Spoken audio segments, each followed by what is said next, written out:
From the beginning of time, artists and poets have been extolling the inspiring qualities of the rising sun. And never was that inspiration more needed than in the motorsports classic known as the Rolex 24. The glory is to come, but the memories are already being made. You can't feel the heat until you hold your hand over the flame. And you won't find the beat until you lose yourself in it. That's why we won't back down, we won't run and hide. Yeah, 'cause these are the things that we can't deny. I'm passing over to you like a satellite. So catch me if I fall. Because we won't back down, we won't run and hide. Yeah, 'cause these are the things that we can't deny. I'm passing over to you like a satellite. So catch me if I fall. That's how we stay. The sun is fully up, but we still have about 6.5 hours remaining, arguably the most difficult 6.5 hours at the 50th anniversary of the Rolex 24 live on Speed. It's been quite a race thus far. Here's a look at where we currently stand after the long Daytona night. Justin Wilson in Michael Shanks Racing's Ford Riley number 60, just 25 seconds ahead of Joey Hand in the 01, the defending champion car from Ganassi Racing. And moments ago, a dramatic story involving the number 8 pole-sitting car for this race. The Ford Riley from Star Works Motorsport, Alan Mcnish, now at the controls, will tell you about that. They have a problem. Every one of these cars, of course, has a story to tell, and we'll get to as many of them as we can in the remaining time on the air. In the GT class, the 67 of Wolf Hensler, the 59, the pole-sitting car in class, in the hands of Andrew Davis, and the 44 of Richard Leeds. 3 Porsches driven by terrific young drivers, all in lockstep. And then comes the Camaro of Ronnie Bremer and Olivier Beretta in one of the brand new Ferrari 458s, which in their own way have been a great story here at Daytona. Welcome to our announce booth, high above start finish. I'm Bob Varsha with David Hobbs and Tommy Kendall. Both of you guys have been a part of race teams that saw the sunrise over Daytona. What does it mean to see it come up? Well, you extol the virtues of the sunrise there, Bob, in most poetic fashion, but I tell you what, here at Daytona it's particularly important because the night is so long, over 13 hours of darkness, although it's somewhat mitigated now by the floodlights, and it's been a very intense battle all through the night with the leaders of the GT and the DP classes. So the crews, the drivers are all pretty wrung out, and when the sun comes up, you kind of tend to think, well, this is it, the thing's nearly over. But in fact, from sunrise to the end of the race is in fact 8 hours, and those are a pretty tough 8 hours. They really are, and it might be part of why these 4 hours seem to be where a disproportionate share of things go wrong. And no sooner had I said that in rehearsal when the 8 car struck trouble, and it might be, it's like when you're going for a run. Here we have it. This is Lucas Luhr at the wheels. No traffic, anything, just he was making unbelievable lap times, and when you get a clear spot, you really want to make use of that. He got into the chicane too hot. Look at the back of the car. They brought the car to the pits, and we're trying to run down if they have a spare, but they elected to just tear that piece off and get the car back on road as quick as possible. This is the brand new Riley, so spares might be in short supply, but it already looks to be hurting the car's top end speed. The car that has shown the most speed all race long without any problems, all of a sudden in some difficulty. Well, that tail, of course, is a vital part of that bodywork for extracting air from underneath the car, which helps the cooling and, of course, the downforce. And as you said earlier on, when they dive through that grass, who knows what went into the radiators at the front of the car as well. So absolutely not a good. And that Lucas Luhr, one of the most professional guys here, but it just shows one little mistake and all over. Even the best can make mistakes. We're approaching the 2,000-mile mark in this race. As I mentioned, a lot of stories to tell. So let's get down to the pit lane and get started with Chris Neville. Yeah, Bob, top 3 cars all have been to pit lane in just the last couple minutes. Really Ford pushing forward with BMW hanging on. And that Ford, Lucas Luhr behind the wheel, when he went off in the bus stop, he came to pit lane. They did pull that rear section off of the car. They also changed the radiator screen in the front. I asked Peter Barron about that. He said it doesn't look like there's any other issues with the car, and that piece of body work that they pulled off, really not that big of a deal, so they won't worry about replacing that later in this race. Alan Mcnish behind the wheel right now. They are good to go on brake changes. That's the big thing in a 24-hour race. They've got their brake changes done. They are good to go. It should be just fuel and tires to the end. Alan Mcnish said he is impressed with the pace of this race, and also the traffic has been very difficult. You know, one car, checking in with Tim Keene, he said We're in good shape. We've done 3 brake changes throughout this race.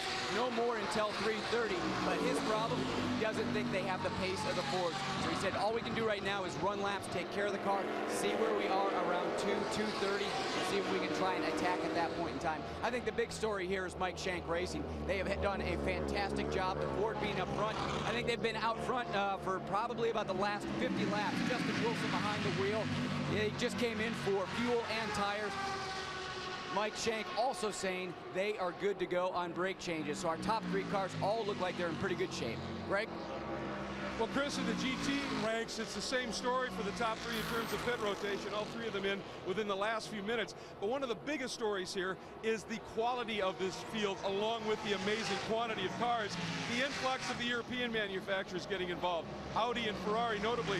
For the Audi, though, these new cars, bringing them to an endurance race like this is a lot like bringing a knife to a gunfight, and they've run into some problems. The Audis are running basically a production stock clutch that was designed around traction control. You can't run that in Grand Am.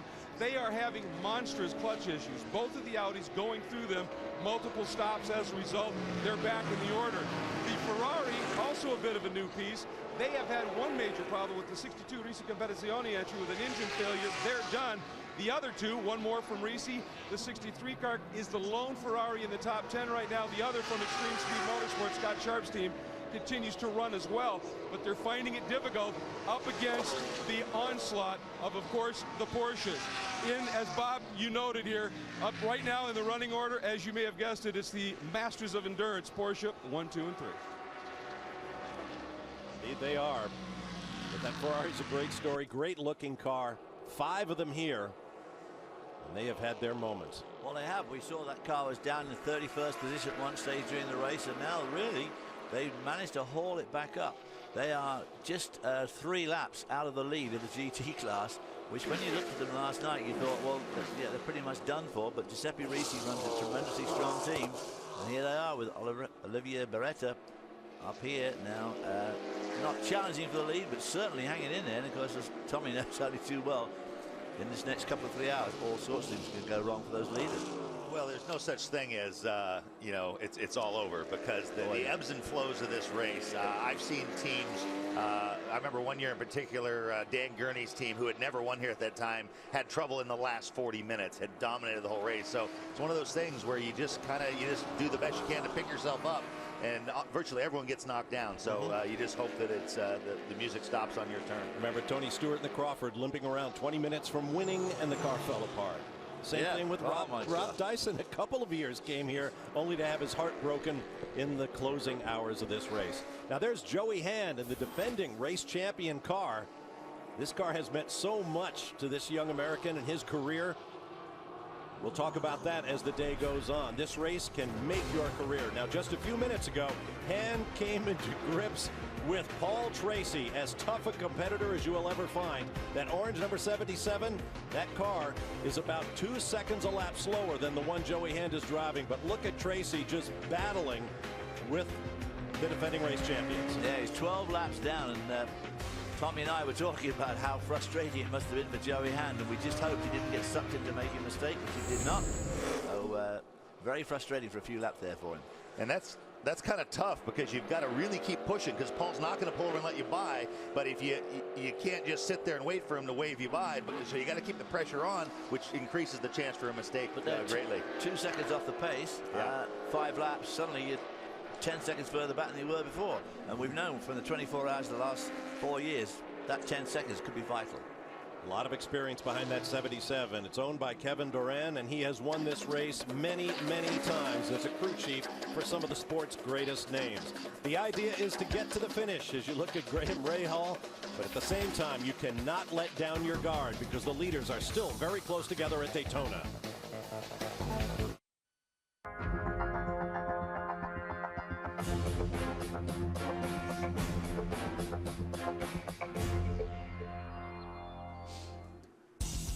Welcome back live to Daytona here on Speed. Bob Varsha, David Hobbs, and Tommy Kendall with you. Chris Neville and Greg Kramer down in the pit lane. There is the race-leading car, the number 60 from Michael Shank Racing, currently in the hands of IndyCar star Justin Wilson of England. Yes, he's had some good stints. In fact, all of those drivers have had some good stints. AJ Allmendinger driving with him. They went very well through the night. And here they are now with nearly a lap lead, 27 seconds over the 01 car. Chris Neville and Greg Kramer talked about the fact that those Ford engines have been doing very, very well. They lost 500 RPM by official rules this year to equalize competition. Maybe that's helped the durability of these engines. Running at second place, here's Joey Hand in the first of the Ganassi BMW Rileys. The writing was kind of on the wall that the Fords had the speed, and if it comes into a shootout at the end, I think Ganassi thinks they don't have the speed, but they are relentless. It's like one of those dreams you're having where you're running in waist-deep water and you can't get away from the guy that's plodding along.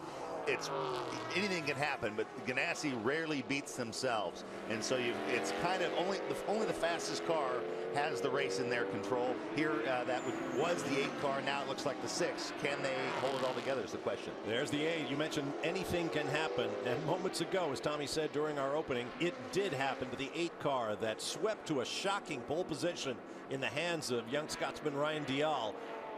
But Lucas Luhr, just as we were coming on air, shot through the chicane and damaged the rear body work. They had to rip it off. We're still not sure whether they have a replacement given the newness of these cars and the scarcity of replacement parts. Moving back to 4th place. This is young Goncalves, Jorge Goncalves, in another of the Michael Shank cars. What a run for Mike Shank Racing. Long ways to go yet, but he's been coming down here. But one of the Grand Am DP stalwarts who's fielded 2 cars for a number of years. And I'm sure he won't let himself think too far ahead, but this would be a huge, huge and popular win. Boy, I'll say it would be. And of course, with both cars running in the top 4 like that, that's really, really extremely good. There's no doubt about it. This is the older bodywork. You can see that. Here's the 5th place car in the overall and in class. David Donahue currently at the wheel. You see how their race has unfolded. Well, it's been extraordinary, Bob, because on the very first lap, Darren Law driving the car slowed right up, drove around, came in the pits. They had a look at it. They took the engine cover off. They put it back out on the track, and they've been in and out. But in all that, they only lost 1 lap in that first stint. And the thing is 1,000 RPM short of where it should be, which here is a lot when you consider the long run down to the chicane on the backstretch, and of course from the chicane to turn 1. And here they are still running in 5th spot. And they lost 2 engines in practice and had a fire in the back of the car, but they are waving the flag for the new Corvette Daytona prototypes. Now here comes one of the heroes of the Rolex 24 over the years, Juan Pablo Montoya, who is absolutely relentless behind the wheel. He is in the 2nd of the Ganassi cars, the 02 Telmex machine. They've had trouble with their gear shift. Their gear shift lever actually broke at one stage. So I seem to remember that happened to me once before. So very, very, and of course these electronic, with the electronics attached to it, it had to be changed again. But so that's putting them quite a bit down. But of course, as you said earlier, Tommy, in these 24-hour races with a lot of racing left to go, there's 6¼ hours yet. Lots of things can happen to a lot of other people. He's sharing with Scott Dixon and Dario Franchitti, as well as NASCAR star Jamie McMurray. It's all in the family at Ganassi Racing. Moving on to the 2, running 7th in class and in the race, and currently in the car is young Marco Andretti, bringing the Magic Andretti name back to Daytona. A very, very late entry. You've probably heard the story. He was testing his new Indy car down in West Palm Beach, Florida, all day yesterday. Got here last night, had to become licensed. First time he ever stood toe-to-toe with the Grand Am officials, much less had any time in the car. Got into a strange car on essentially a brand new racetrack to him in the nighttime, and he's been doing a great job. Wasn't even on the grounds until the race was 6 hours old. I mean, it sounds like a movie, a Disney movie, where the guy shows up and they call him out of retirement or something like that. Absolutely. It's a sort of script. If you read about it, you say, well, who are they trying to kid him? That's never going to happen. And here he is, driven an impeccable race, touch wood so far, yep, and gone very fast, and he got into the groove very, very quickly, considering A, it was pitch dark, B, he'd never driven the car before, and C, he'd only driven very limited on this track, if at all. I will say, in that situation, the expectations are pretty low, and so it's basically all hands on deck. And you're like, some of us that are a little ADD, the bigger the challenge, the more focused you are. And I think it was probably something that Marco relished. He may be a candidate for the Joey Hand of 2012 if they can get this car further up toward the front. And there's the car we saw earlier battling with Joey Hand in the 01. This is Paul Tracy, former car champion.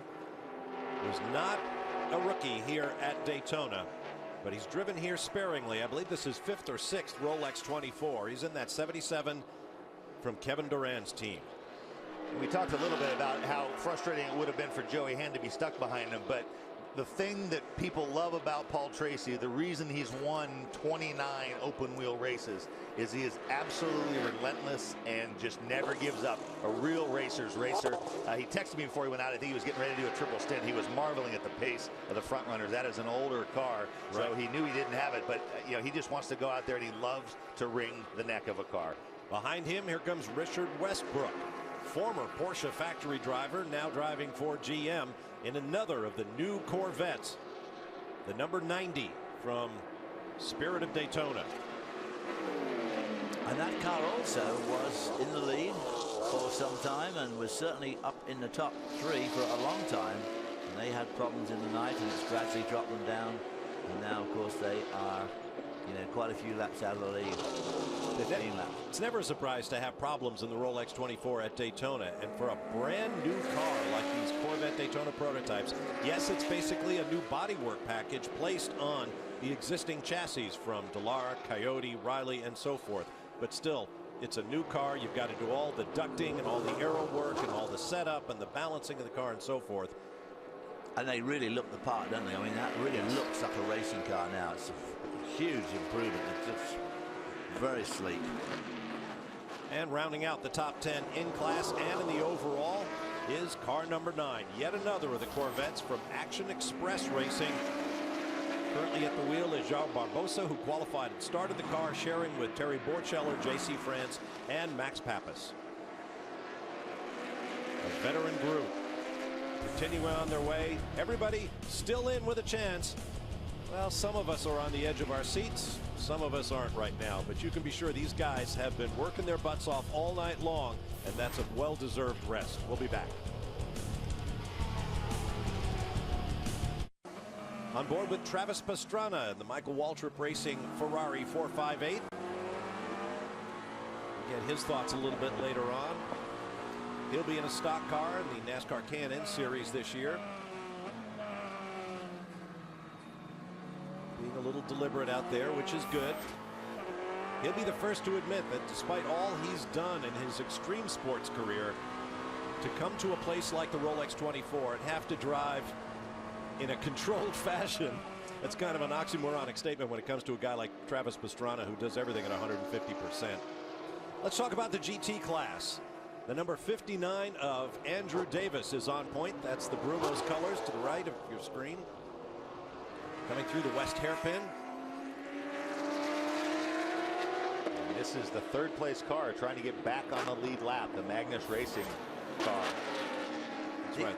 These cars, which are shown a lap apart in these GT races, a little bit confusing on the scoring at the moment.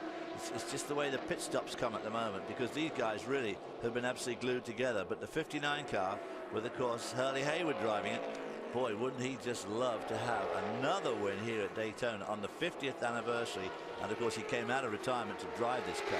His 40th start in the race, and he swears this time it will be his last. Andrew Davis, another guy who is doing his career a lot of good, putting that car on pole. And now, running in the front. Absolutely. Here's Richard Leeds. This is not the 2nd. It's the 3rd place car, as Tommy mentioned, just over a lap down. But it's here, so let's talk about him right now. I should give a shout out to Mcnish Racing Group. We showed that poster, that funny parody Grand Am Wars poster. On their website, they're doing a webcast, and they couldn't use the pictures because the big bad guys at Speed wouldn't let them use the pictures. So they've been doing accident recreations with Hot Wheels on their webcast. Don't laugh. Back in the early days of our old news program, we had some rights issues with some other series, and we actually considered doing Daytona 500 highlights using Matchbox cars or whatever. Never quite pulled it off. Would have made a great skip. This is Spencer Pumpelly, who is lying second in the class. Right. At the moment, again, all these guys have been glued together. They've been swapping. As the 59 car, which is currently leading, has been down as low as 7th or 8th in the class. Now it's at the top again. All these guys have had a chance at leading. Yep, they're in TRG cars with a killer driver lineup. There's the 4th place car in class, Ronnie Bremer of Denmark, in the first of the Stevenson Chevy Camaros. Which is still only 3 laps out of the lead. A lot was thought of these Camaros going into this season. They're obviously going for the championship in GT. And they're not quite as quick as people thought they would be, but of course it's the first time out. So, again, a lot of work to be done on these cars, but still pretty competitive, really, as is this car with Olivier Beretta, the 63 car, Gian Ricci's car from Texas. That's right, sharing with Tony Vilander of Finland and Andrea Bertolini of Italy. The 2 cars we've just talked about, both with 3-man driving teams. And I know that's something you have pretty firm thoughts about, David. Well, I really do think that 3 men is probably enough. Of course, we always used to use just 2. But 3 and 4, once you get to 4 and 5, I just think the guys get out of rhythm. And I think if you've got 3 really good drivers, because once you start going to 4 and 5, one of them is going to be a bit of a weak link in the chain, or can be. Can be. As the pace has gotten more intense and it's turned into more of a sprint race, if it's really hot, you have to use more guys. 2 couldn't do it now. You kind of run the risk of running out of bullets. The top guys are all in great shape and they work hard, but you get some fumes in the car, so forth. It gives you more options, but the tough part is getting 4 equal hot rods. And 4 about the same size, because you can see from that on camera that even though I'm 6 foot tall between you and Bob, I look like some sort of midget.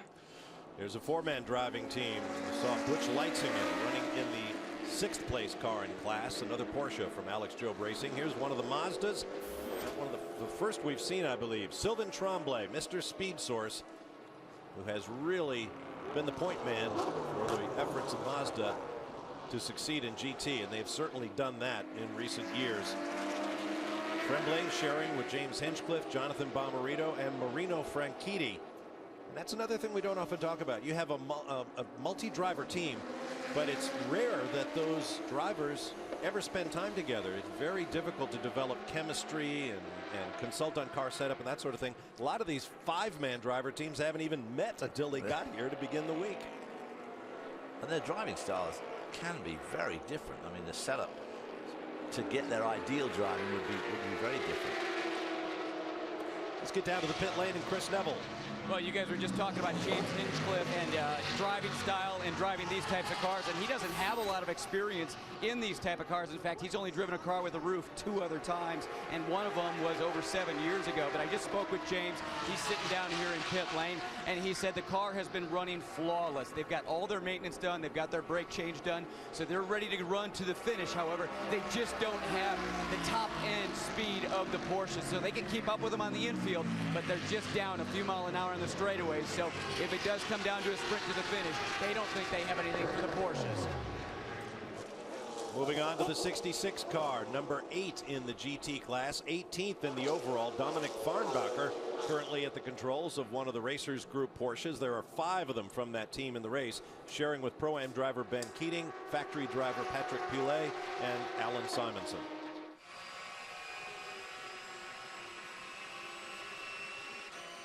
That's a siren sound. The unmistakable flat 6 Porsche.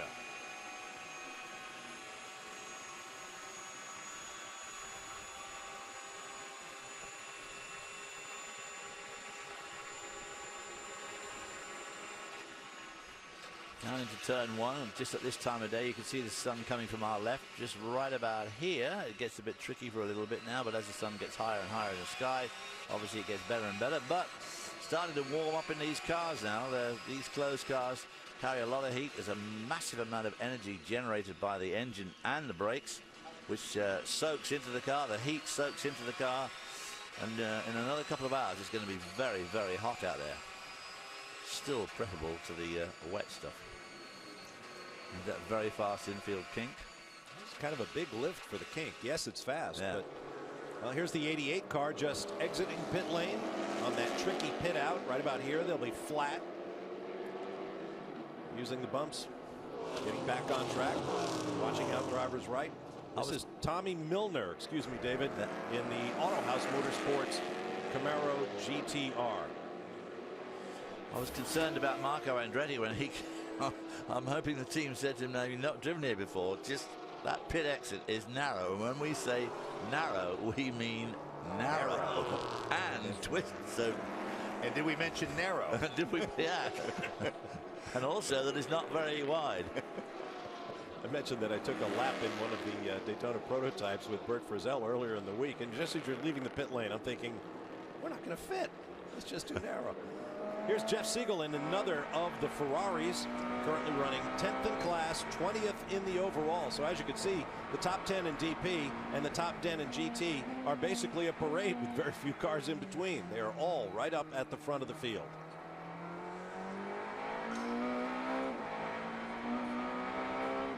That's the AIM Autosport Team FXDD car. Siegel sharing with Emil Asentado, Nick Longy, and Anthony Lazzaro.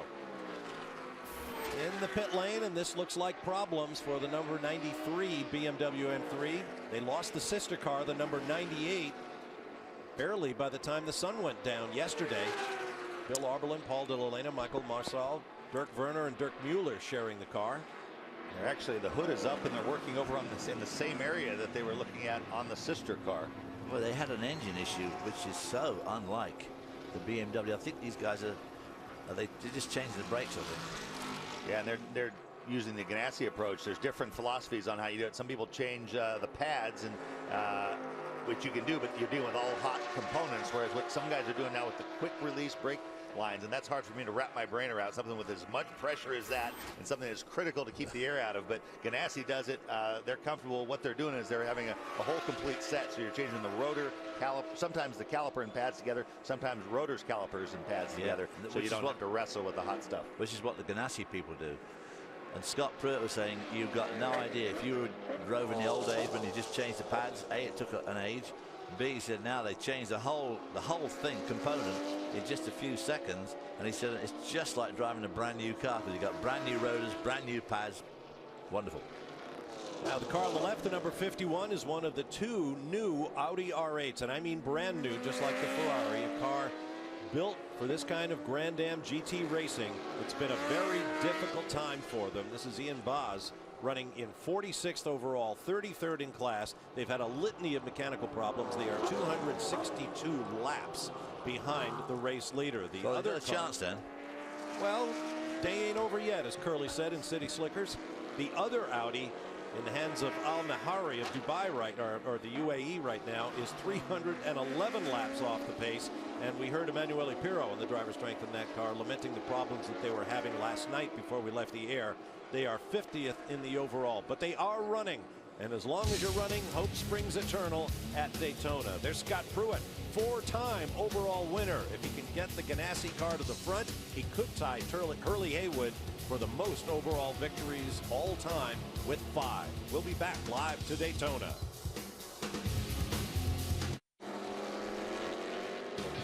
Back live at Daytona, Bob Varsha, David Hobbs, Tommy Kendall up high, looking at the 01 of Joey Hand, who just worked through a little bit of traffic, very close to that Star Works Corvette running just behind him.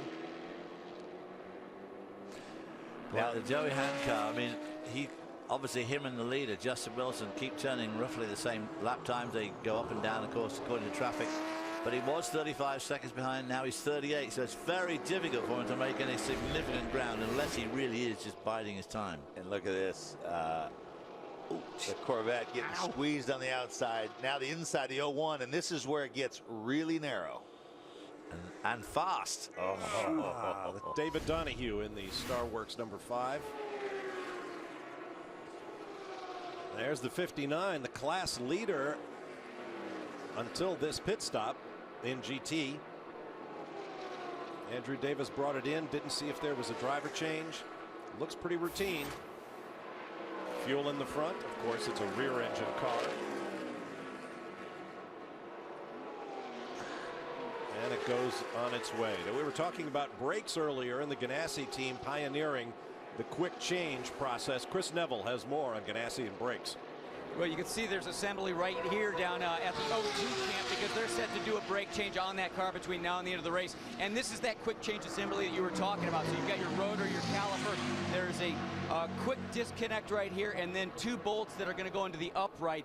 And this team feels that this is the best way to do it. Other teams, they'll just change the rotor and the brake pad because they think that there are problems with this if you cross-thread how these bolts go into the upright. This team says, no way, we practice this way too much.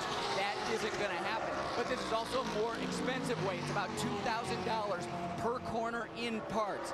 Now, Ganassi says this allows us to attack. When you think about it, there are seals in these calipers, and there's also new brake fluid in here. And over the course of 24 hours, a little bit of seeping in those seals, and that older brake fluid also has a lower boiling point. So, Tommy, as you know, things like that can give you a spongy brake pedal, and late in this race, you don't want a spongy brake pedal. Greg?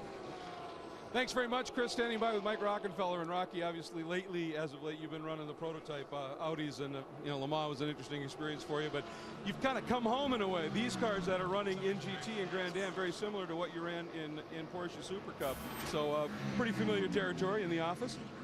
Well, it's nice. It's not as easy as I expected, maybe. But I knew that already after the test here in Daytona.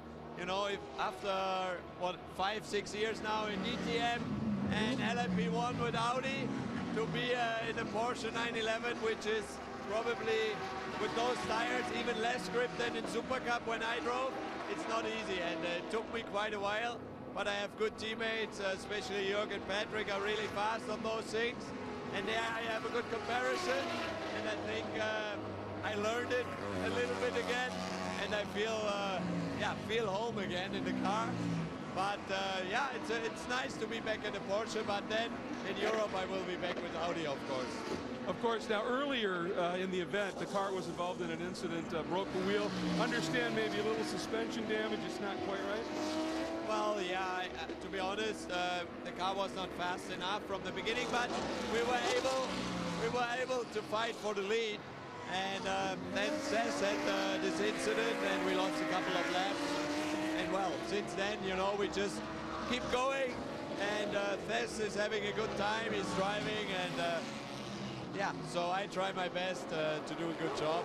And you know, it was good to be here in Daytona, but I think we won't have a chance realistically to be on the podium, which is a shame. It is indeed, but it's always fun to have you here in the U.S. racing. That's true. He'll be getting back in 10-15 minutes, doing a double stint, and always look forward to that. And of course, everything he unfolds when he's driving that Audi in P1. Great guy, great personality, good to see him. Here's Seth Nyman, team principal at the Flying Lizard Porsche team. They've been all over the world racing Porsche's best. Right now that one is looking a little worse for wear with the rear body work off.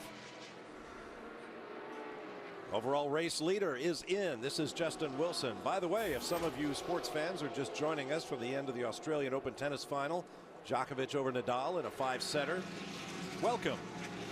We have just under 6 hours remaining in the 50th anniversary of the Rolex 24.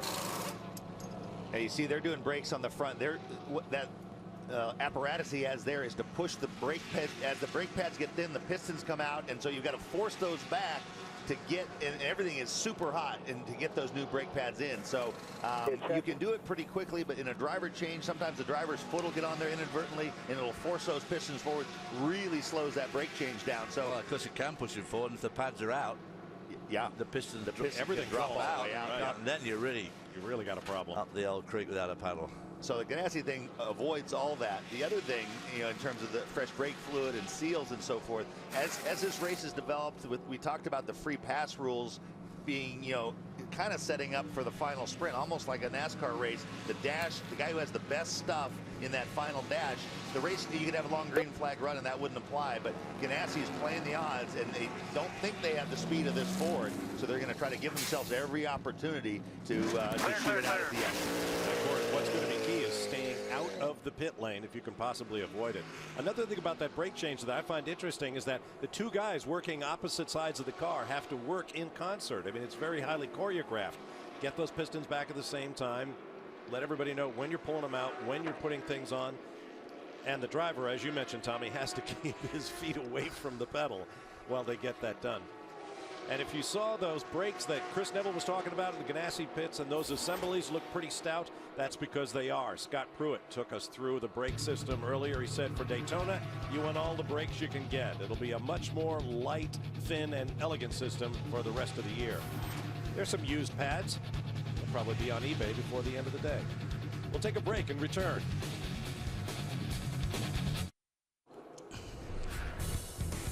Victory is the only thing that matters at the Rolex 24 when you're a top team like SunTrust Racing, but their effort came off the rails early. Just a handful of laps into the race, Max Angelelli pulled the car into the garage with what was suspected to be a mysterious electrical problem. Came back out. Team owner Wayne Taylor could not believe what was happening. The car would not perform. Back into the garage, more engine work. The team would not give up, but the problem remained elusive. They took advantage of the opportunity to change a cluster of gears in the gearbox. But Angelelli could not get the car to fire. Another long pit stop, a lot more discussions. Ultimately, a mechanical problem in the valve train was suspected, and a former championship winning team was out within the first hour. Very disappointing for everybody, obviously, particularly Wayne Taylor and the three drivers. They had a crack three-driver team. They were really high on the list of potential winners of this race, and just out basically within minutes. And of course, for SunTrust, who've been such great followers of that team over the years, bitterly disappointing for them to be out of the race in their home state, Florida, so early on. And here we're looking at one of the Action Express cars, another one of the new Corvettes, and we saw that SunTrust car coming to the garage, that beautiful front end. And some of the thinking behind when this series was started, when Jim France originally envisioned, he thought you could get cars, even the prototypes, that would have some sort of ID. And a lot of the passion that used to exist in sports car racing was, even though it wasn't a production Porsche, it was a Porsche 962 and so forth. When you turn designers loose, they're not going to compromise one iota if it's counts of drag, counts of downforce, etc. So what Grand Am has done is they have this facility in Charlotte called Windshare Wind Tunnel, and they can actually take the cars. They can take the cars to there, and they can get data real time, not relying on just looking at the track and seeing who. And they can actually, and they have these tuning features. Some of it is the area of louvers in the front end, which extracts air from under the front, the contour of the front splitter, the extension of the rear deck, and how much lip they have. And they're basically committed to keeping the cars relatively competitive, to encourage people to make some compromises in the interest of making the cars more visually exciting and a stronger connection to the production cars. And this is the first iteration of that. And I got to say, when I heard it, I said, oh, well, you know, it's great. It's a Corvette, but it's a prototype. The reaction, the number of people that posted pictures on Facebook and so forth, the fans really connect to this kind of stuff. Absolutely. And the enthusiasm was genuine. So I think they're onto something here. And that's a big part of it, is generating that fan buzz. And the car corrals are full of Corvettes here at Daytona. Part of a sold-out infield for today's race. Now, earlier we saw Paul Tracy at work in the 77 Ford Dallara, the second generation DP from Duran Racing. Bert Frizzell is behind the wheel right now, as you see it there, the Circle K car. The man who got out of the car, Paul Tracy, is with our Greg Kramer. Well, Paul, great to have you here at the Rolex 24. Obviously a big one, the 50th anniversary, so I'm sure you're enjoying it. But you said it's kind of a good news, bad news deal. You got speed, you need some help. Yeah, I mean, we have a good car. The car's been running like a Swiss watch all night. We just had a small problem very early in the race, and then we've been trying to play catch up, but we just haven't had any yellows, and there's been no attrition at all. And I mean, we're running, the pace is like qualifying pace for like the last 12 hours, so it's pretty incredible, the durability of these cars. You've been sort of offering up a master's class in tweeting, giving us updates throughout the night and the like, and that was one of your comments earlier, was you were really amazed at the pace we're getting here. Yeah, I mean, we qualified at a 42.7, and we're running laps 43 flat, 43.2s in race pace passing cars. So, I mean, you know, we can stick with the leaders. We're not as fast as as the Ganassi cars, but we can hang with them and play with them. But you know, the problem is we got 10 laps down early, so we're just playing catch up. All right, Paul said he's looking to maybe sign an IndyCar deal in the next week or so. Let's get down to Chris Neville with some news. Well, Greg, second place overall is in. Joey Hand out of the 01. Scott Pruitt in. Going to make a little bit of an airflow change on the radiator here. and tires, fuel on this car, and this is where this team is really looking at how far is this race going to go and how can we back timing the race. We need to be planning for tires and fuel. This team has been seeing about 27 to 28 laps on a fuel run. The Fords have been going 29 laps. That could play out very interesting late in the race. Also, they're doing simulation on how far this race is going to go. Last year, the race went 721 laps. These guys are thinking this thing could potentially go 775 laps, and that comes down to tire management. Tim Keen saying that they triple stinted tires in the evening, so they're in really good shape there. And Joey Hand has already got his helmet off, so I'm going to move back here and see if we can get with Joey. He's all sweaty right now, but he's got a big smile on his face. And Joey, you just got out of the car. It's really been toe-to-toe with the Fords all throughout the night. How do you guys look against those cars? Well, I mean, we're definitely pushing for sure, but you know, these guys, this is the team I want to be with. These guys are so strong. The pit stops, the brake changes, forget about it. These Chip Ganassi guys are awesome, and I'm just doing my job, trying to keep this thing in the hunt. I think we got a decent race car. We don't have quite the straight line speed that those guys have, but I'm having a good time. I think we're going to rotate back and forth here and just see what happens, but we still got a shot at this thing. In the last hour, we saw you had a little scrap there with Paul Tracy going on. Is that fun racing, or is that a little bit frustrating because they're so far back? Well, it's a little bit fun racing since I grew up watching Paul Tracy drive. The throwdown Paul Tracy, I mean, he's hardcore for sure. He could have given me a little room probably, you know, seeing as he's some laps down. But, you know, everybody's racing, so it's not that big a deal. I just count it as good practice for me, you know, good passing practice. Tim King told me that you guys are planning to possibly do a camber change at the rear of the car if you get a caution. If you do that change, will you have the pace of the Fords? I think so. I think we got to try and get the corner speed and the braking and all that, so we don't have the straight line speed. So, I mean, these guys, they know what they're going to do. I was trying to give them adjustment ideas or just feedback during the run so we can adjust. It's getting into crunch time here. We'll see what happens, but I'm proud to be here. I'd love to get another watch, but we'll just keep pushing. 19 hours into this race, and he's still looking pretty confident and fresh. Well, Chris Neville then said they think they might get to 275 laps. I'm sure they're hoping they're going to get 725 laps. I'm sure they're hoping they're going to get to 727, because then it'll be an all-time distance record for this race on the 50th anniversary. Wow, that's really saying something. That would be done with probably 400 less horsepower than the car that set that record back in the unrestricted days. Now we've got a celebrity tweet. Dario Franchitti, I guess, had nothing better to do between driving stints, and he tweets, finished a hard old stint trying to make up some laps. Pretty hard when the only thing you two can do is pass on the straight. It's the Chip Ganassi right. Okay, Dario, tell us how you really feel. And don't forget, you can join the conversation with guys like Dario. Just get out your smartphone or get on the computer. You can talk with all of us at Speed. Go to speed.com and look for the details. Facebook, Twitter, we're all over it. Join the conversation. Hashtag 50th Rolex 24.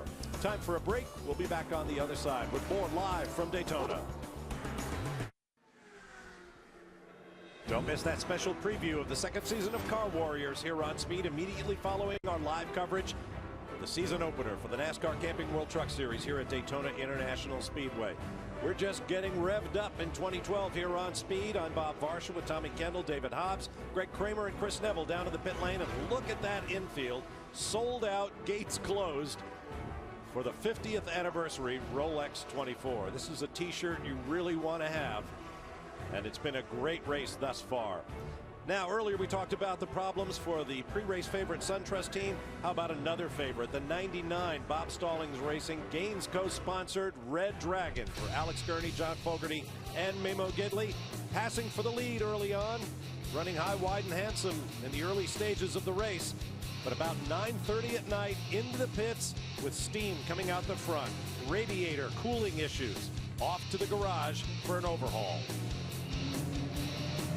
They came back out having lost a lot of laps. And shortly after, Alex Gurney, season regular with John Fogerty, in the wee hours of the morning, perhaps on cold tires, got into the tire wall, more repairs, more laps lost.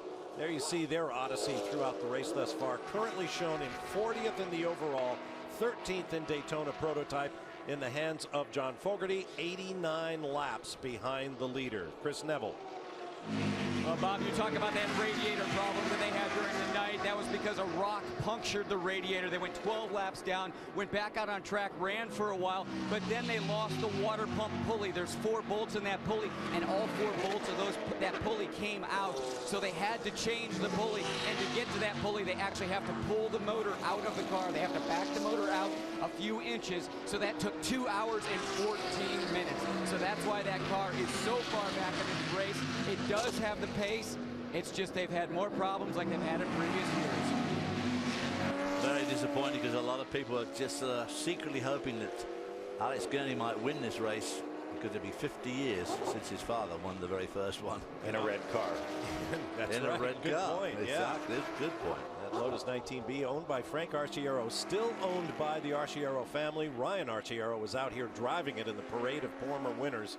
Very cool car. And Chris Neville is right. John Fogerty is moving smartly. 143.5 last lap compared to Scott Pruitt's 143.8 in the leading car. And they actually, with the radiator change, I think they got that done relatively quickly. They were about 4 laps down, and with the free pass, there was no one between them and the lead lap cars, and there was a couple yellows right in a row, and they got back within 2 of the lead. And then they had that pulley issue, which really put them way back. So you know, we're not supposed to root for anyone, but I found myself thinking that was a pretty sweet story. Yeah. And you're right. You were talking earlier about the unwillingness to make compromises when designing these cars. Isn't that the kind of thing you might think about? You know, okay, if we have to repair this, if we have to back the engine out of the car to get to something. I know you can't solve every problem on the drawing board, but that's the kind of thing that. Yeah, I mean, just kill your race. I guess that pulley on that to happen on there is pretty unusual. I have driven a couple of cars. I was third here in 1984 in a car that also needed a belt change in the middle of the night, but they knew it was going to need a belt change, and they still hadn't made provision for it. Now that, to me, seems just really bizarre, because they knew it would happen, but there was no way to get it without, again, moving the engine back.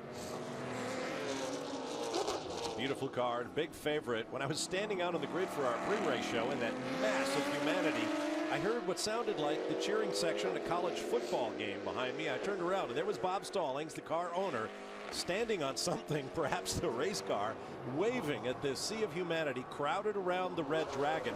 I got to Bob later and asked him, have you driven this new Corvette of yours yet? He said, not yet, but after the Rolex, we're taking it to College Station, Texas, and I'm going out on the road course in my car.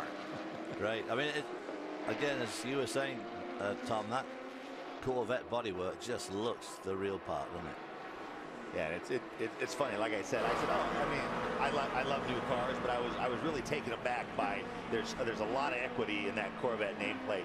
And if you think about it, the way cars are kind of going, the high-end sports cars now, if you look at Porsche, they got that new 918 Spyder coming out. It looks like a prototype. And so the street cars are getting more aggressive. The race cars, it really does open up a lot of avenues. And this formula in terms of the control of the costs and so forth, you lose some of that innovation that changes every year, which we get so addicted to. But in terms of the car counts and keeping the manufacturers, the fact that Audi is here now, Ferrari's built a car. I think AMG has that GT3 SLS over in Europe. I'm sure they're taking a hard look at being able to come race at the Rolex. So they're trying to make it as attractive to as many people as possible. And to do that, you need to make it relevant to what they're selling.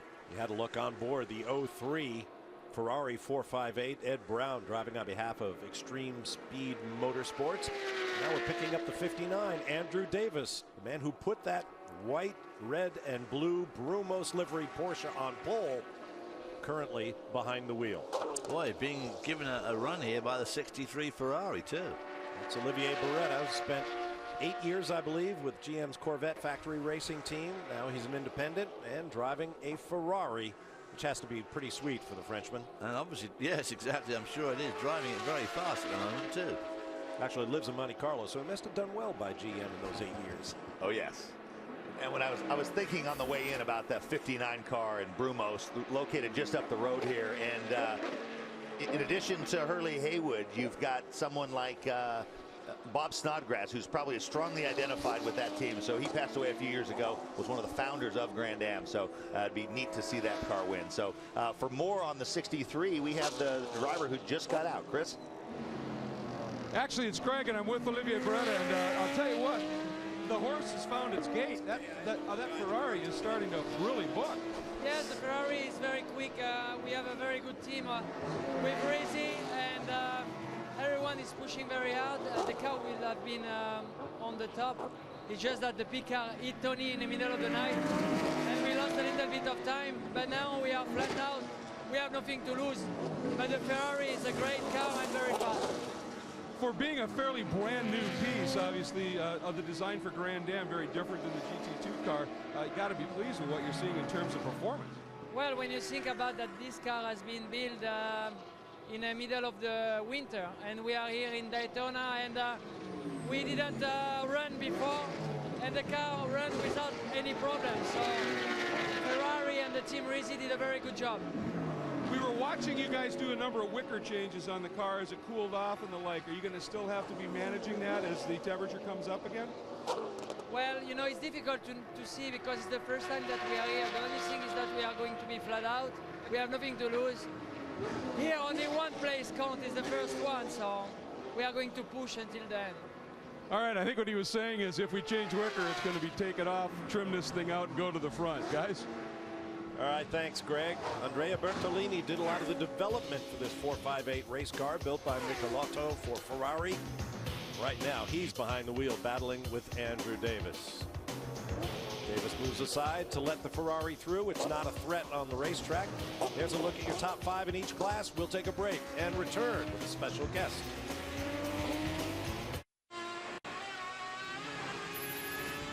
Welcome back to Daytona. Once the sport cars clean out, it'll be time for the stock cars. And NASCAR's biggest names will do battle on the high banks, looking for a prime starting spot of the Daytona 500. It happens in the Gatorade Duel at Daytona. It's live February 23rd, 2 p.m. Eastern, only on Speed. And it's a great, maybe the best racing this side of the Camping World trucks here at Daytona, the Duel. Absolutely awesome stuff. Covered it for a long time for another network, and they were always some of the best races of the weekend. You told me a great story about running a qualifying race in Benny Parsons' backup car once, and what you thought when you got out there banging with that wall just outside the passenger side door. Well, I managed to qualify 8th in Benny's car, which of course was put me on the 8th row. And when we came off turn 4 for the first time, I could see why I wasn't in NASCAR. The smell of smoke as all these guys ground down each other, have scraped down the wall, dust and concrete dust flying in the car. I thought, what the heck am I doing out here? Yeah, you won't want to miss it live here on Speed. Now let's get back to the 99. John Fogerty still turning competitive laps, but they are buried deep in the field. And the guy who used to be his co-driver up until this year, for the last half dozen years or so, is on the line with us now. 5-time NASCAR Sprint Cup champion, Jimmy Johnson. Jimmy, welcome. Thanks, guys. Thanks for having me on. What are your thoughts? I know you've been following the 99 and your old team. Yeah, initially when they were leading, I had mixed emotions. I was so happy that they were in the lead, and then I was so bummed out that I wasn't in the car. So it's been a long night for my friends there at the 99 car. Just happy to see the pace that they've had, and you know, dearly do miss the race, and plan to be back hopefully next year, if not sometime in the near future. But man, that race is so much fun. And you know, right now I'm enjoying the fact that I'm well rested, and I know that all of you are probably pretty tired. Amen. That's when things go bad, you don't miss the place. But until you've got that first watch, and I know there aren't too many things left on your list that you can accomplish that are on your goal list. You've been checking them off at a pretty rapid rate. This one's got to be way up there. It is way up there, and I came down the first time and I finished second with Bill Riley, and you know, driving one of his cars. I'm sorry, I was with the Crawford group at that time, and I thought, man, this isn't a big deal at all. And then I've been down 6 or 7 times since, and have been second with the Gainesville guys one other time. But it is such a difficult race, and just finishing. You know, when you're done at the end of the day and you finish, regardless how many laps you might be down, there's a sense of pride and something deep inside as a racer that you enjoy doing. And you know, I've always enjoyed that race, and I hope to be back. Well, in keeping with what Tommy just said about not liking the place when things aren't going well, here's a sign, a message to you prepared by the boys at the Red Dragon pits. Can you read it? No, I don't see it yet. Okay. Hey, JJ, we got a little bit of a satellite delay there. Hey, JJ, we thought about you all night, and we kept the knives away from the drivers. Oh, my gosh. I can see it now. Thanks, boys. No, just, racers will never let you live anything down. I so appreciate it. Fill all the fans in on what that's about. Well, I was woken in the middle of the night to go get in the car, and my suit, I was trying to get my cool tubes for my cool vest, or that shirt that we wear, trying to get those poked through the pocket of my fire suit, and I pulled out the biggest knife in the drawer, and somehow in the process cut my finger pretty bad. Almost cut it off. So. Oh my, you're right the there. Poor girl that was coming to get me out of the motorhome to take me to the car, I'm standing there just gushing blood, and I thought she was going to pass out on the spot. So just a flesh wound. That's right. Flesh wound. That's okay. I can still drive. Don't replace me. I don't need that finger. Well, you're a Chevy guy, Jimmy, obviously. What do you think of the look of the new Corvette Daytona prototypes?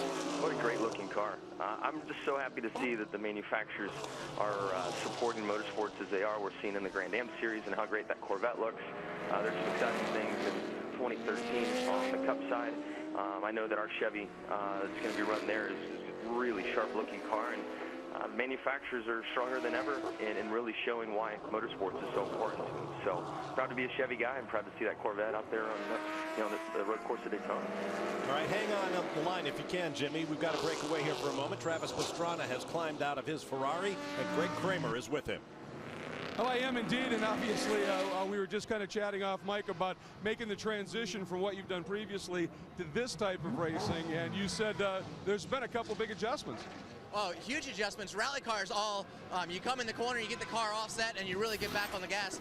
Patience, not one of my strong points, and in the Ferrari, you got to wait until the car sets, and you start open up the wheel before you get on the gas. So every time I come in and brake a little too much, I get on the gas and I go straight off, like not off the course. Well, I've been off the course a few times, but. How much time have you actually had in this car? Obviously, it's a great piece, but it's new to you. Oh, definitely new. I mean, probably I've got more time in the race than I had my whole life before that. So, it's been a lot of fun. Had some tank slappers.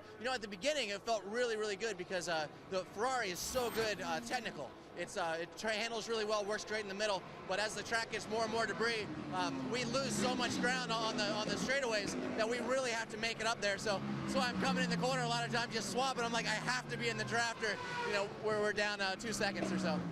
And obviously you started things off on bikes and off-road. We were just on the phone up in the booth. The guys were talking to Jimmy Johnson, who started as an off-road guy. Obviously some tie-ins, and maybe you guys might end up doing this race together someday. Yeah, Jimmy, if you're watching, that would be awesome. I don't know what you're thinking for next year, but no, he took some well-deserved time off. He's got a new kid and just family time. But I tell you what, Jimmy's one of my heroes, and really looking up to all the guys in NASCAR. And to be able to run here with Michael is awesome. Rui's been a great coach. It's great because they got telemetry in the car, so he can really, he puts his lap down, we put our lap on top. And, Michael and I were going back and forth in all the practices, so, it's pretty good. Just really excited to be out here for sure. For doing something new like this, data is a beautiful thing, isn't it? It really is. It's something that, like in motorcycles, you can see what they're doing on the track. In rally cars, you never had that luxury because you didn't know where you were losing or gaining. With Matt Crafton, he's been helping me a lot with, with the data, also in the NASCAR stuff, and with Rui here, Waltrip Racing. It's a great family, really trying to get me to learn as quickly as possible because I got a lot to learn in a very short amount of time. And I got to tell you guys, I've done a little work over the years with X Games, and watching Travis unleash that first double back on the bike, man, that was amazing stuff. Great to have him here. If there's one guy in the field who you would suspect might be just as quick off the track as he is on it, it's probably Travis Pastrana. I mean, that's a guy that's been up about 27, 28 hours now. Have you ever seen anybody so wired at 10 o'clock in the morning? Gee, I wonder what his secret could be. Oh, my God. Yes. The thing I also love about Pastrana is that moto lingo. You don't hear that tank slapper term thrown around that often with four wheels. Refreshing for sure. That's right. We're talking with five-time NASCAR Sprint Cup champion Jimmy Johnson, who is resting at home rather than running the Rolex 24 this year, but he has promised to be back. I got to ask you, Jimmy, Rick Hendrick, your car owner, has become a major figure in our coverage of the Barrett-Jackson auctions. Jeff Gordon, your teammate, put in a bid on that beautiful new 427 Corvette that Chevy's going to build. So my question to you is, when are we going to see you at a Barrett-Jackson auction? Man, I need to come. I've heard so many great things about the auction, and know how much fun Rick has out there. And then, as you mentioned, Jeff Gordon and that the bid that he put in, the $700,000 raised for AARP and the Drive Down to Hunger. What a cool deal that they did, and just to see cars going across the block like that. I tune in all the time and watch. I just need to come out in person and do it myself. Absolutely, you do. Hendrick said he's going to bring a big airplane at a mob scene next year, so get your ticket now. Yeah, I'm afraid I'm going to spend too much money out there, though. Well, that can happen, too. Well, you got plenty. Might as well get rid of it on something. If you were there, you might have gotten into a bidding war with Bubba on the original General Lee when it crossed the block. Bubba Watson. And Bubba Watson, pro golfer, Yep. paid $110 grand for the original General Lee. Too good. Way too good. I got a question for you. Obviously, you have your young daughter Genevieve, but Evie, which is Alex Gurney's mom's name, is there any sort of tie-in? No, I wasn't aware of the name. That's a good little tidbit there. Mine's running wild in our apartment right now. Screaming and yelling. So I hear her in the background. That's okay. She's found her voice recently, and she likes to use it. There you go. Second place car in the GT class. Pitts. No sign of a driver change. There's a driver lineup. Rene Rast, the reigning Porsche Mobil 1 Super Cup champion. Factory driver Richard Leeds. John Potter, who's had a lot of success here. And Andy Lally. We've been talking about Andy's story for a long time. Long-time TRG driver. Past winner of this race. Now working independently. And racing with Jimmy Johnson up there in the Sprint Cup. He was, yep. Now he's back to sports cars full time. Very nearly put that car on pole, did Andy. Been strong all through the race. Very strong. Jimmy, did you get to know Andy at all? I did. It was impressive watching Andy grow as a Cup driver. I mean, I've known him through my experiences at the Rolex race, and I've always respected him and admired him. And then watch him come in and learn the Cup car and learn the tracks, and his approach, his dedication, and just how good of a guy he is. I really enjoyed being around him, and also the whole TRG group and what they've done within motorsports and the Cup level. It's not an easy gig, as we all know, to come over to Cup and have a startup team and a rookie driver. And those guys did an amazing job when they're there, and I'm happy to hear Andy's landed a full-time ride and running so well. Yeah, you raise a great point. Coming over from another form of motorsports to do Cup, I'm sure was a big adjustment for Andy. It is, and with the testing rules like they are, it's tough to develop your equipment and then tough to get seat time as a driver. And I was so lucky when I came in as a rookie, we were able to test 12 times, and those were 2-day test sessions. So I got a lot of seat time my rookie year, and probably more seat time testing than Andy really got in the car at all. Well, we want to thank you, Jimmy, for taking the time to chat with us a little bit. I hope you'll be with us the rest of the way here on our speed coverage of the Rolex 24. Be good, buddy. Will do. Thanks for having me on, guys, and see everybody here soon at the 500. Thanks, bud. All right. That's Jimmy Johnson, 5-time NASCAR Sprint Cup champion and avid sports car racer here at the Rolex 24. We're going to hold him to that promise to come back real soon and race once again with his buddies from the Gainesco Red Dragon team. A break coming up. We'll be back with more. Stand by. The Rolex 24 continues live on Speed. Welcome back to Speed's live coverage of the 50th anniversary Rolex 24 at Daytona. Opening round of the brand new for 2012 North American Endurance Championship, sponsored by VisitFlorida.com. 3 races in the title chase here at the Rolex 24. The sale in 6 hours at Watkins Glen on July 1st, and the Super Weekend at the Brickyard. On the weekend of the NASCAR Brickyard 400, the Grand Am Rolex Sports Car Series and Continental Tire Sports Car Championship will be in action at Indianapolis Motor Speedway. Points are awarded toward the championship at the start, quarter, half, three-quarter, and full distance in each of those 3 races. Here's where the unofficial Daytona prototype standings stand, as it were, at the three-quarter distance of this race. The Ford-Riley combination leading narrowly over BMW Riley. The 60 car from Michael Shank Racing, the 01 from Ganassi, and the 8 from Autosport. And don't forget that final event, the debut of Grand Am Road Racing at the Indianapolis Motor Speedway. features a limited time Speed Inside Deal on tickets. Go to speed.com/deals, but you have to do it by 3 p.m. today, and you'll have a shot at picking up $24 Grand Am tickets to the historic Indianapolis Motor Speedway. As you may have heard yesterday, Doug Bowles from the Speedway was here. Grand Am and the Continental Tire Series will race on the same day, and they have to change the racetrack over from oval to road course back to oval. That in itself is going to be a spectacle. That's not 24 $1 tickets. The tickets are $24 each. $24 each. Yeah. Let's get down to Chris Neville in the GT pits for Brumos Porsche. Andrew Davis handing over to Lee Keen. This team also doing their last brake change. I've been watching this brake change a little bit different than what we see with the DP cars. They're also using a quick disconnect system, but they're not pulling the rotor, caliper, and pad all off in one piece. They're just putting a new caliper and pad in. So they initially use the spreaders to pull those pads away from the rotor, then use that quick disconnect, unbolt that caliper, put the new one on, quick disconnect on, and they're already done, ready to go. Just making a quick check here, making sure there's no fluid. Left side's done. We're just trying to finish up the right side. Oh, it looked like he kind of lost the one lower bolt that keeps that caliper on, and finally found that. Now they're going to put the tire on, and Lee King will be down and away with fresh brakes to get him to the end. There's the 67 Porsche from TRG. Spencer Propelli at the wheel. Coming off the banking, see if the Brumos car can get out ahead of him. He won't be able to make it. He's got the length of the pit lane to go. So Spencer Propelli will take over the lead in the GT class. The battle of Porsche. I was wondering how the 59 had almost gotten itself on its own lap, and so I think maybe they did their brake change a little bit later.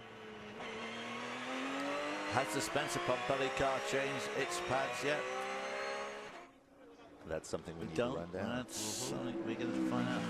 And these different philosophies on, changing different things. I did some time in the garage area, and you can get a rotor to maybe go the full distance, but it ends up being a lot heavier. A heavier rotor.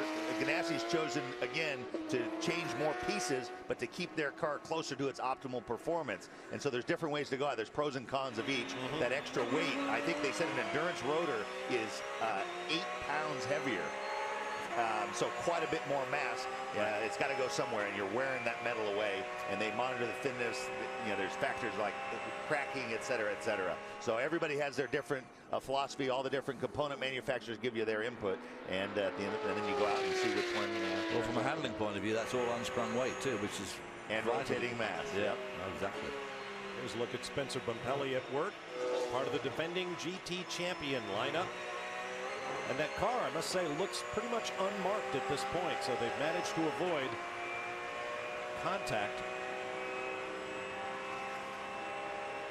All part of an effort to have a nice, clean, strong race car at the end of the race. Let's go down to Chris Neville in the pits with one of the Ganassi drivers. Yeah, Scott Dixon back in pit lane after a little bit of rest. And Scott, you guys are about 3-4 laps back right now, but that car is very fast. But the problem was a shifter broke, and you were in the car at that point in time. What happened? Yeah, it was just a bit of a shame. The Target Telmex car had been running great, and just downshift into the bus stop, and the lever went all the way to the dash. And I'm like, okay, that's not right, but it still shifted up okay. But we came in and we couldn't tell what it was until we just looked at the bottom of the lever and snapped in half. So haven't really seen that before, but obviously it cost us like 6 or 7 laps. It's just been, with no yellows, it's been really hard to try and come back and make up some laps here. And Mike Hall was telling me that the real problem was the next shifter you put in was not wired properly, so you had to rewire it. When they said it wasn't wired properly, what did he mean? Yeah, that wasn't fun at all.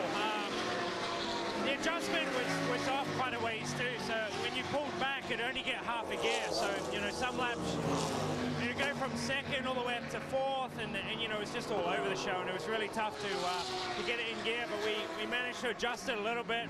And then after I got out of the car, actually, and Jamie got in, they fixed the shift cut as well. So I'm looking forward to getting in the car this morning and actually having a proper gear shift. Well, like they said, they weren't really ready for that gear shifter to break, something that Ganassi typically is. That's where they really lost their time.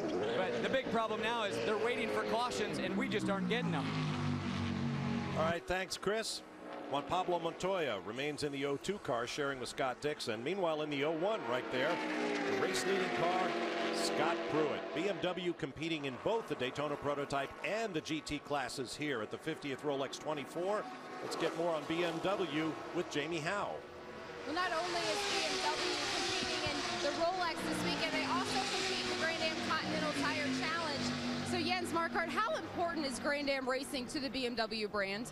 Well, it's very important to us. I mean, obviously last year we had our most successful year in American racing since 2001, Grand Am being a big part of that. And I think this year it's just the same. We're the defending champions here, so we got to put a strong effort up here to defend the titles. Joey Hand in the 01 car from Chip Ganassi Racing. We've talked about him going to DTM this year. BMW goes to DTM this year. Why now? Well, for DTM, it's the best timing now. There is a big change in regulations over there, so good timing to join in there. And we're meeting our premium competitors there, so it's the right platform for us. Very popular, very exciting racing in Europe. And having Joey involved in that just shows how global our racing program is. We've heard rumors of DTM in the United States in 2013. How enthusiastic is BMW about that possibility?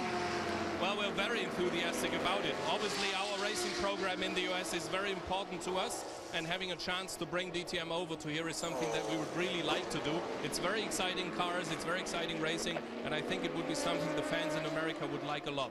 As we get to the final hours of this race, BMW is still up front. We'll see what happens. Thank you. And the DTM will have someone for the American fans to cheer for next year as Joey Hand goes across the pond. You know, I talked with Joey and I said, well, you know, you have a chance to go to Europe, take your family there, it'll be good for them. He said, no. I don't want anybody to think I am not taking this dead seriously. So I am going over and I am going to be all business in the DTM, and good on him. Well, I got to tell you, I am envious. I beat on that door and never got it to open, so I will be rooting for him big time to fly the flag. Well, we're going to wrap up our stint here in the announce booth. Tommy, David, and I will step aside for Lee Diffie, Calvin Fish, and Dorsey Schrader. You've already met Jamie Howe. Brian Till will be down in the pit lane as well. See you soon. We'll be back to Daytona. Great piece, Chris, and BMW has played a really important role in this 50th anniversary running of the Rolex 24 at Daytona. Good morning, folks. Lee Diffie with you alongside Calvin Fish and Dorsey Schrader. Big thanks to Bob, David, and Tommy for getting things going this morning. And yeah, we continue the countdown. We've just come inside 5 hours till we see the checkered flag. So much to go. Remember, a regular Rolex Series race is 2 hours, 45 minutes. So that kind of gives you perspective on how much we still have to do here at the World Center of Racing. Can't say enough about the weather.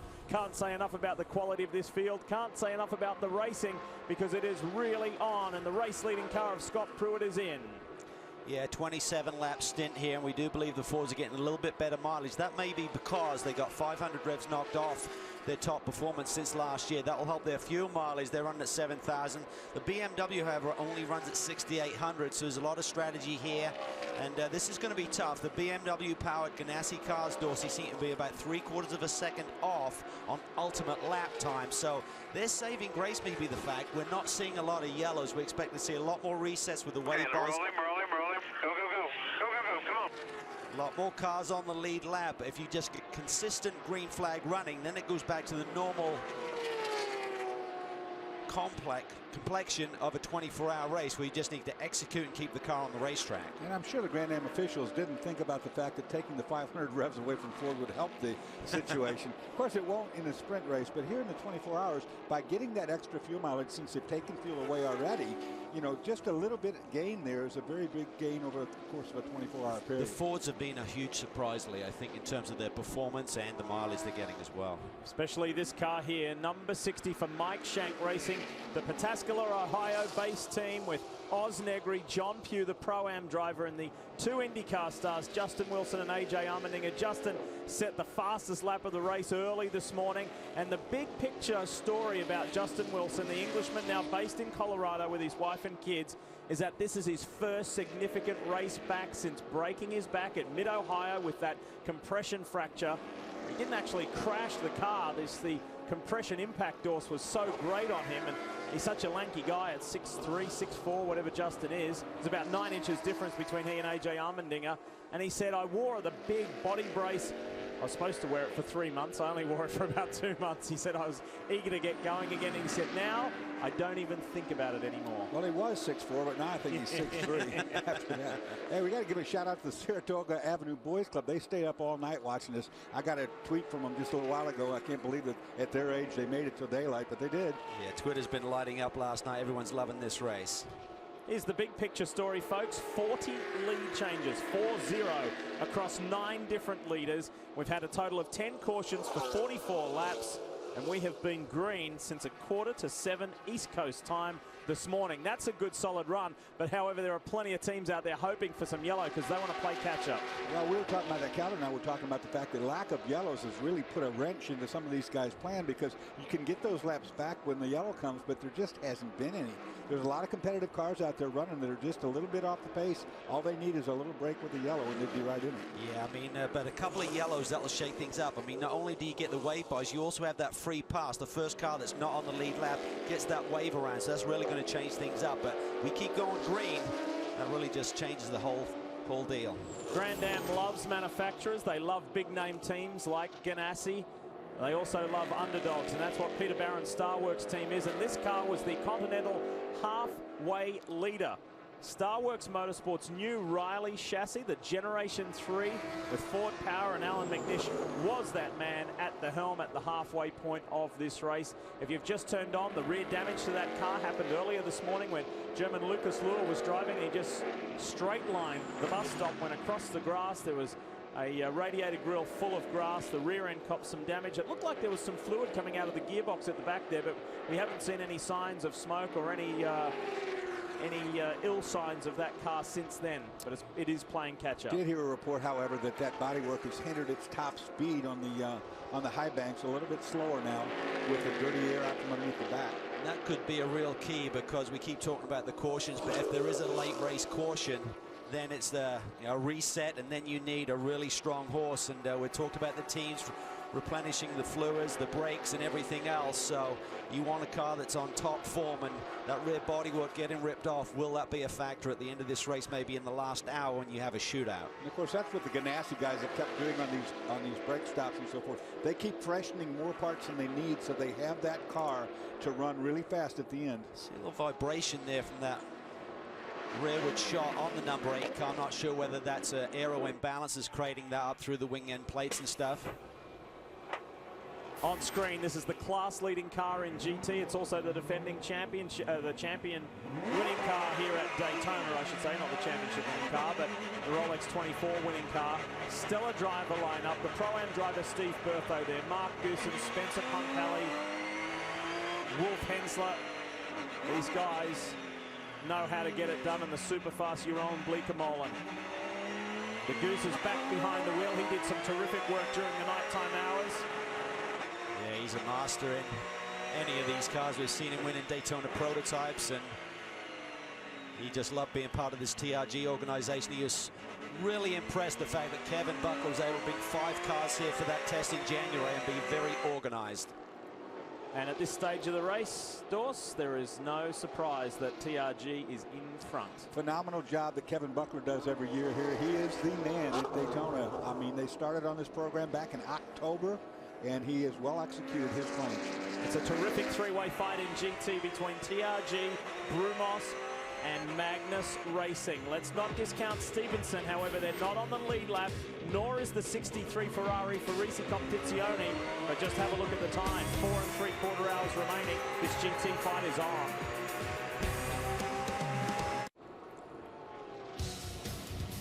The Rolex 24 at Daytona is brought to you by Continental Tire. Innovative technology, driving confidence. By Mazda, we believe if it's not worth driving, it's not worth building. And by GoPro, the world's most versatile camera. Be a hero, GoPro.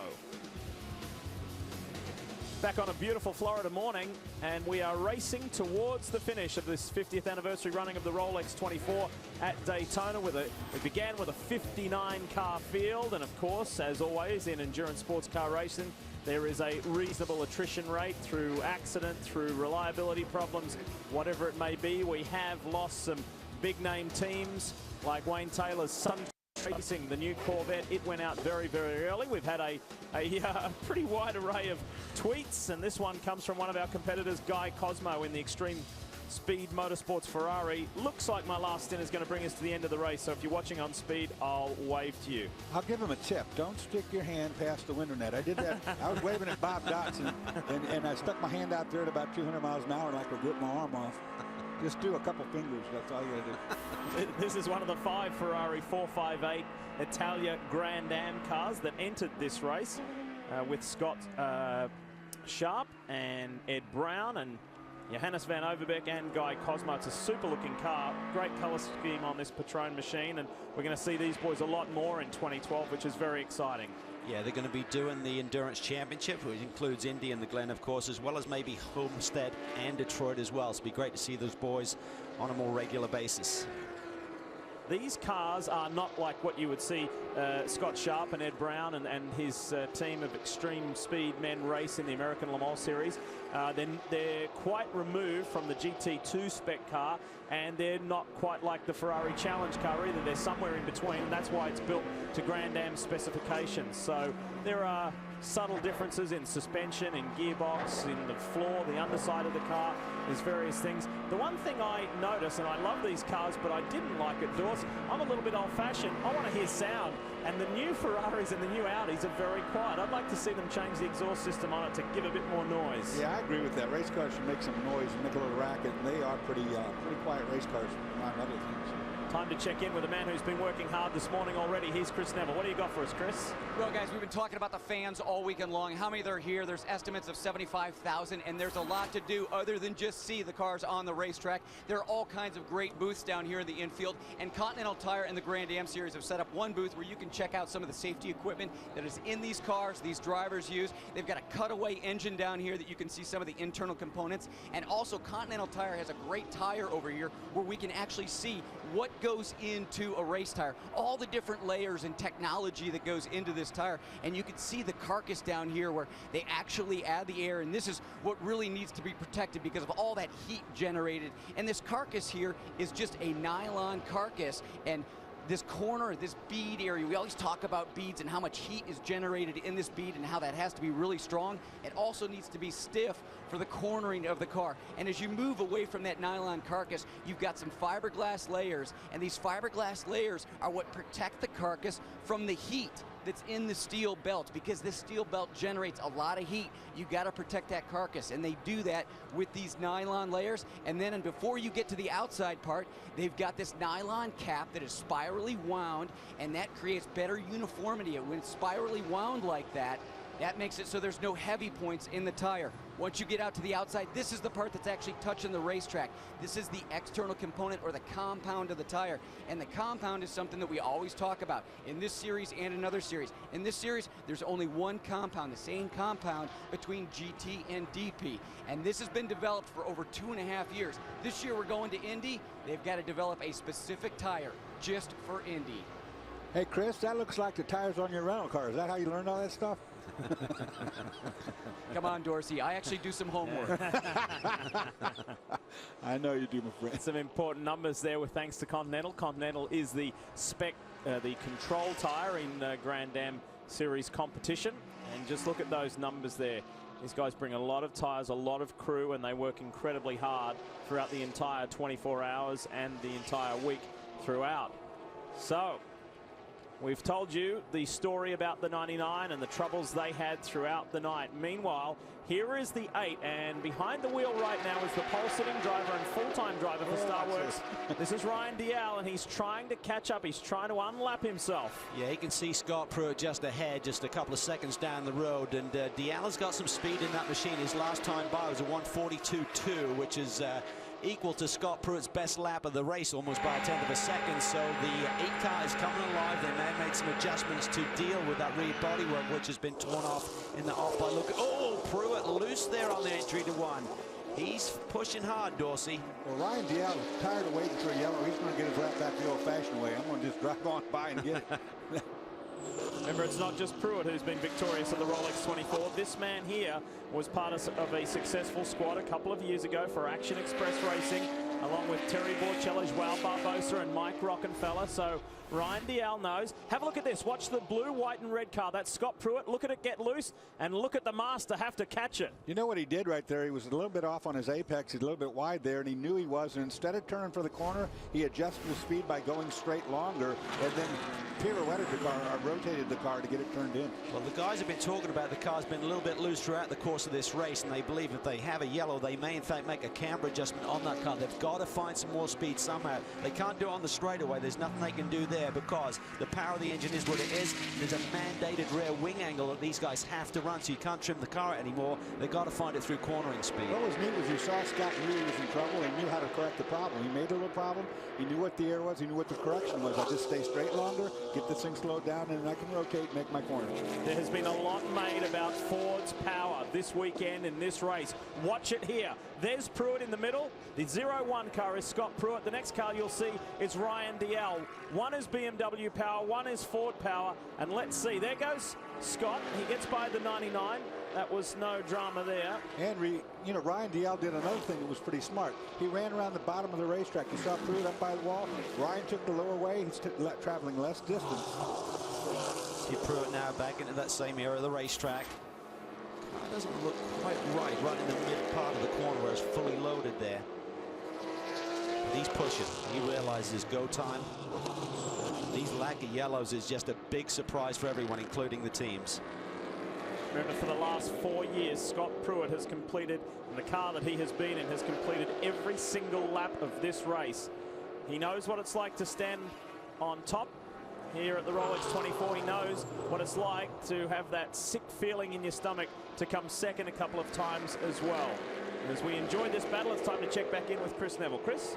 Hey guys, still down here hanging out with the fans just across the street from the Continental area. Chevy has a massive display down here. They've got a bunch of their street cars out front. They're taking some registration down here, and with that you get free hats, t-shirts. They've got a bunch of their race cars. We got Jimmy Johnson up on the truck here. We were just talking to him just a little while ago. They even have some little stand-up cutouts down here, so you can come over, have your picture taken. Do I look like Kevin Harvick? Go to the next one. That's late. How about Montoya? Do I look like a mean Montoya? Hey, wait a second. I think I kind of feel like now I know what the world looks like for Calvin and Lee. Knew that was coming. Yeah. Yes. Aren't we the same height as Chris? Hey, at least when they're not looking to steal those, we can have some fun with that through the year. All right, back on board the AF Wall Trip Ferrari.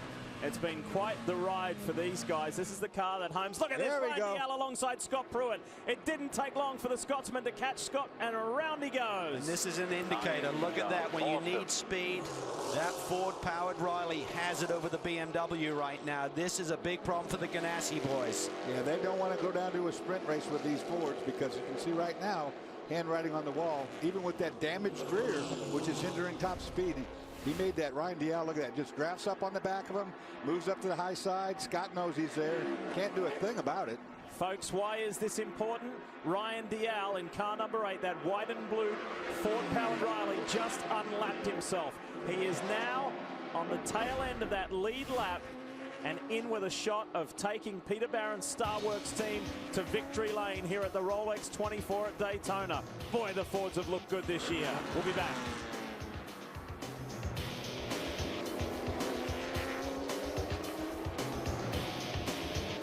Just like what we've got going on here at Daytona International Speedway for the Rolex 24 at Daytona. Let's give you the snapshot. I know we've just crossed the top of the hour. Some of you would be just turning on. Welcome, good morning from the World Center of Racing. And we have a race on with just 4.5 hours left to go in this golden anniversary event. Scott Pruitt leads the way by some 15.5 seconds over Oz Negri. If you have been with us, you will know that Ryan Dial just unlapped himself as we went to that commercial break. Gustavo Jacobin and Christian Fittipaldi round out the top 5, and the second Ganassi car of Scott Dixon there is some 4 laps down on the sister 01. And with 4.5 hours left to go, 4 laps doesn't sound great, but it is far from over for the 02. One caution, and the Ganassi guys are going to be in trouble. because that's going to bring Ryan Dial right up to the back of Osvaldo Negri, and we're going to have 2 of those Ford power plants. Top 3 in GT, Cal, are on the lead lap, and that is an epic battle between Brumos, that's the 59, the 67 is TRG, the 44 is Mcnish Racing, with a super driving lineup in each car. And let's not discount Tony Vilander in the Risi Ferrari. No, you can't. We keep talking about it, but 2 yellows, you get that free pass. Tony Vilander would be back on that lead lap with a fast car if we just get 2 more yellows. That's all he needs. All Risi needs to get back in the game. And the chances of not getting 2 yellows in the next 4 hours is, I'd say you're safe. All right, let's reset. Here's GT, here's 59. This is Lee Keane, a 2-time Grand Am Rolex Sports Car Series champion. And it's his 2nd full year with Brumos Racing. This is a new car for 2012. The championship-winning car is taking pride of place in the Brumos Museum and being wheeled around as a show car, etc. Such a loyal following. There are so many guests here from Brumos. They are located just up the road in Jacksonville, Florida. Dan Davis, the owner of the company, is here. And this is one of America's legendary sports car teams and organizations continuing that fabulous history. We take you back to 2nd place. Same lap, TRG. Well, these boys know how to get it done. They've had so many class wins here, as well as the overall back in 2003. They've got stunning driver lineups in both the 66 and 67. They're 2 of the brand new Porsches. All of the rest of Kevin Buckler's Armada are the previous generation Porsche. But Goosen's behind the wheel right now, just sliding down the inside, putting another lap on one of those other Porsches in the field. But these guys are going to be in the thick of it. The car is running really, really strong. You guys like Spencer Pompelli on board. Dorsey, they're going to be at the front at the end of this thing. Yeah, Kevin didn't leave any loose ends on that deal, that's for sure. All the driver talent is really good. He's got the best of the mechanics. They really know this car inside and out. Quite amazing when you look at his record, actually. Let's go back to 3rd place. Same lap, lead lap. It is car 44. This is not a new car for 2012. It is the previous generation that's been brought up to 2012 spec. This is the first time ever that Mcnish has run 2 cars in the Rolex 24 at Daytona, and they have done a fine, fine job. Rene Rast is one of the Porsche superstars in this field. We have got a vast number of either Porsche Super Cup champions or Porsche Carrera Cup Germany champions, of which he is one. And this is why it's such an exciting fight. So yes, it's Porsche 1, 2, 3. But it changes up a little bit after that. We have got a Ferrari next, not on the lead lap, 2 laps down. This is Tony Vilander, Ferrari specialist, and this car can still do it. We haven't seen Ferrari full on in Grand Am in quite some time, since back in the days when Brent Martini and Kurt Wagner campaigned that Ferrari 360 that they drove to a championship. But this is a little more different to that. This is a little beefed up, and we will see what these guys can do. This is the most manufacturer involvement I can remember back into the 70s, late 70s, early 80s. I mean, almost every manufacturer of car is having a battle here, a war here. There's one of the Dempsey cars, the 40 car, just ran a little wide. Listen, just switching gears and going back to TRG, we've been heaping praise on the drivers and on Kevin Buckler. There's a guy who's integral in their team and the preparation of these cars, and that is Greg Jones. He's standing by.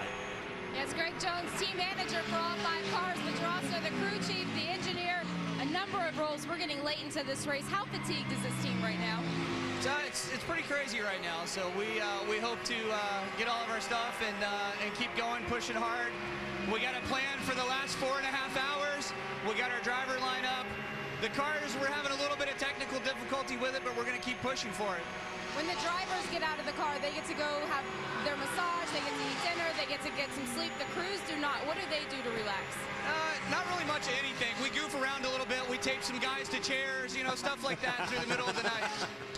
You know, there's some problems with the front splitter on both the 66, now the 67. What's going on with that? Well, basically what happens is it's a carbon fiber nose, a plastic splitter that we have to run for Grand Am. Anytime you hit anything at all, the plastic breaks right off, so it's very hard to put back inside the carbon. So that's what we're dealing with. And you'll look at most of the Porsches on pit road are like that, so we're dealing with it as well. Greg's looking pretty fresh. The crews down here are looking pretty tired. They're wishing they could go get those massages right now. Brian Till? I definitely win. We still have a long way to go, obviously, in this event. And Jamie, you just talked about the fatigue on the part of the crews. Cars are tired as well. The gear shifts. Think of the number of times those gears have been shifted, the number of times the engines have turned over. They're also fighting the racetrack because this is what's out there. This just came out of the nose of the 50-plus Predator Daytona prototype. Look at the amount of rubber pickup in just one stint out there. So not only are they fighting fatigue and wear and tear on the cars, they're fighting what's out on the racetrack as well. Now, unlike when the NASCAR guys run here, those tires, as they shred off, they leave little bitty rolls of rubber, and those rubbers don't stick together like this. What you're seeing right here is big chunks. That's probably 2 pounds of rubber right there, and as that comes out of the bottom of the car, if it hits you in the windscreen, or worse, you know, gets up underneath the car, I almost got lifted and turned over on one of those. Isn't that incredible? Climb aboard the number 40. Visit Florida.com Dempsey Racing Mazda, and it's one of the team principals behind the wheel. Joe Foster steering there. Pruitt still enjoying the lead. He's got a 17-second buffer over the first Ford for Mike Shank Racing of Oz Negri.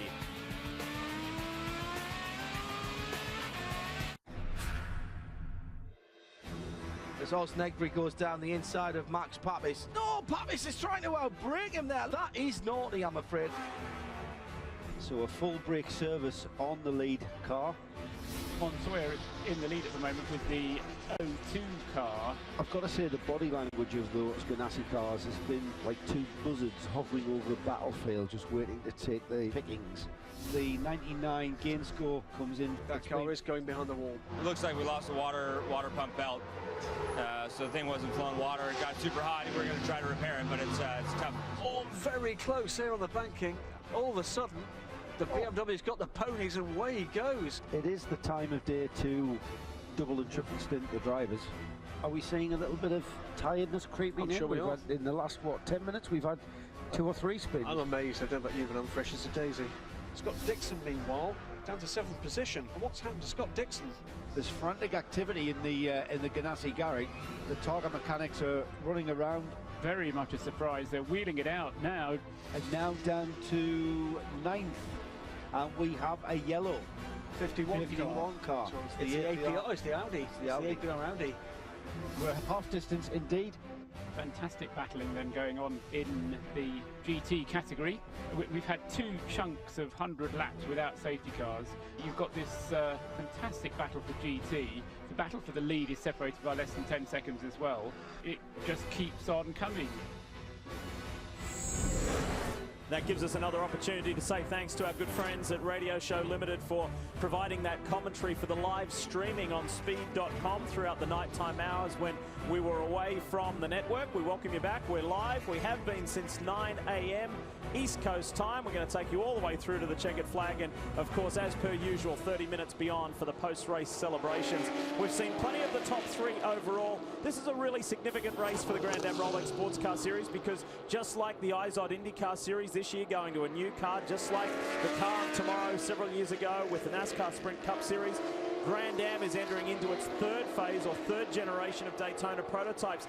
The reason why this car's a good story, it's one of the older generation cars, Dawson. It's still maintaining a solid 4th place, just 3 laps off the pace with Gustavo Yackerman, young open-wheel driver behind the wheel. Well, when they brought the new bodywork out, it wasn't supposed to completely eliminate the fact that an older car might be able to win a win. You know, for sure they'd like the newer car to be more improved in a better design than the older one. However, you can't obsolete all the guys that can't afford to buy the new one either. So it's good to see that you can, in fact, run competitively with one of the Gen 2 cars. I'm really impressed with you say there's some really young hot shoes, young open wheel stars in that car. Felipe Nasser, Jorge Gonzalez and Gustavo Yackerman, and they're all saying the right things before the race, and I'm thought, right, wait till they get in the thick of the action. They'll be dicing it with everyone. They're doing a really solid job this day. But the pace has been unbelievably hard. I mean, if you look at the laps that they're doing, I mean, if they're on a pace right now that they could break the all-time mileage record here, I mean, if they don't have any big mess up between now and the end of this race. This is a fight for position. This is 5th, car 5, Christian Fittipaldi fending off Scott Dixon in the 02. Mike Hull, who is the general manager for Chip Ganassi Racing, calls the shots for the 02 car. He also calls the shots on the radio for Scott Dixon in the IZOD IndyCar Series. And he said, I've been doing that for so long for Scott. We just know each other so well over the radio. Scott knows if I just change the level in my voice, the iteration, you know, just the level, the tone of my voice, he knows exactly what I mean, and I know exactly what he means. And the majority of the crew on the 02 is essentially Dixon's IndyCar crew, and they've got a busy week ahead of them testing the cars down at Sebring a couple of days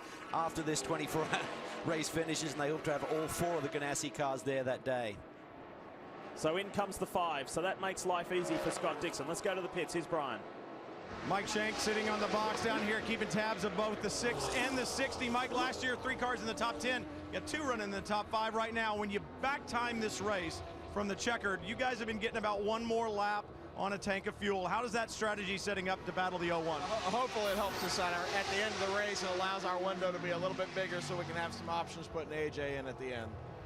Well, we talked about straight line speed too. I know that some people have been complaining about the straight line of the Ford. Now the 8 car, interestingly enough, missing bodywork in the back, and Scott Pruitt was all over the radio saying, geez, these Fords are fast even when their bodywork falls off. You got an answer for him? No, I mean, they had their sunshine a year or 2 ago. Chevrolet had it last year. Maybe our stuff's good this year. I don't know. It just ebbs and flows. No one's ever happy with it, though. And tires are going to be a big part of it as well. I know people double stinning tires in the nighttime to make sure they had fresh rubber at the end. You guys set?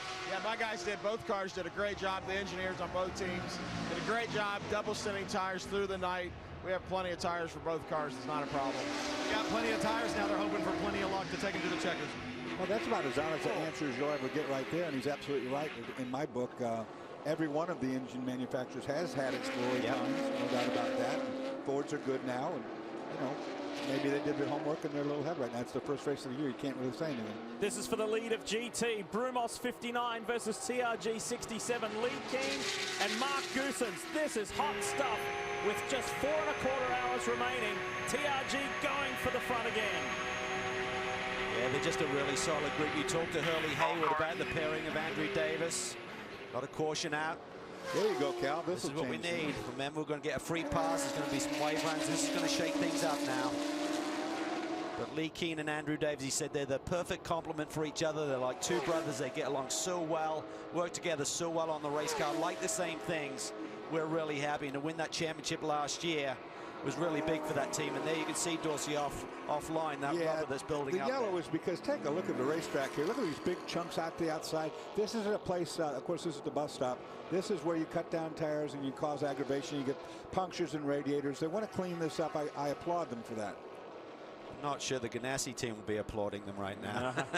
I really feel that the Ganassi's main hope was that it runs green. Well, you're because right they about had that. the lead by about 20 seconds. And they had 5 more laps of fuel. And then it makes it more difficult for those guys. They've got to do it, keep clicking away a few tenths at a time.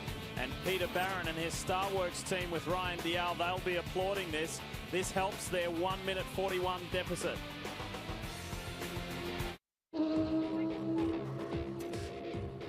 Back at Daytona, we're still under yellow. And this might be a lengthy one because the cleanup process begins at the bus stop, and it is quite a dirty racing service there. You're looking back from the Porsche pace car at the 0-1 of Scott Pruitt, who was boasting a 17-second lead over Oz Negri. He had 1:41 seconds over the 3rd place Ryan Dial. Top 3 cars on the lead lap. And pit now is the call from Tim Keen. No major changes. Tires and fuel is what we heard in the break. We'll watch it for real. Yeah, and they probably had a call to make there. They want to make that car faster. They were talking about a rear camber change, but they decided to keep the track position they have. Just try and do an efficient pit stop. Brian's on the spot. 0-1 is in. We'll be looking to see if they make any kind of a wicker adjustment on the 01 or a suspension adjustment. As you said, Calvin, right now the Continental tires are going on Sunoco fuel. I don't see anyone standing by with a different wicker.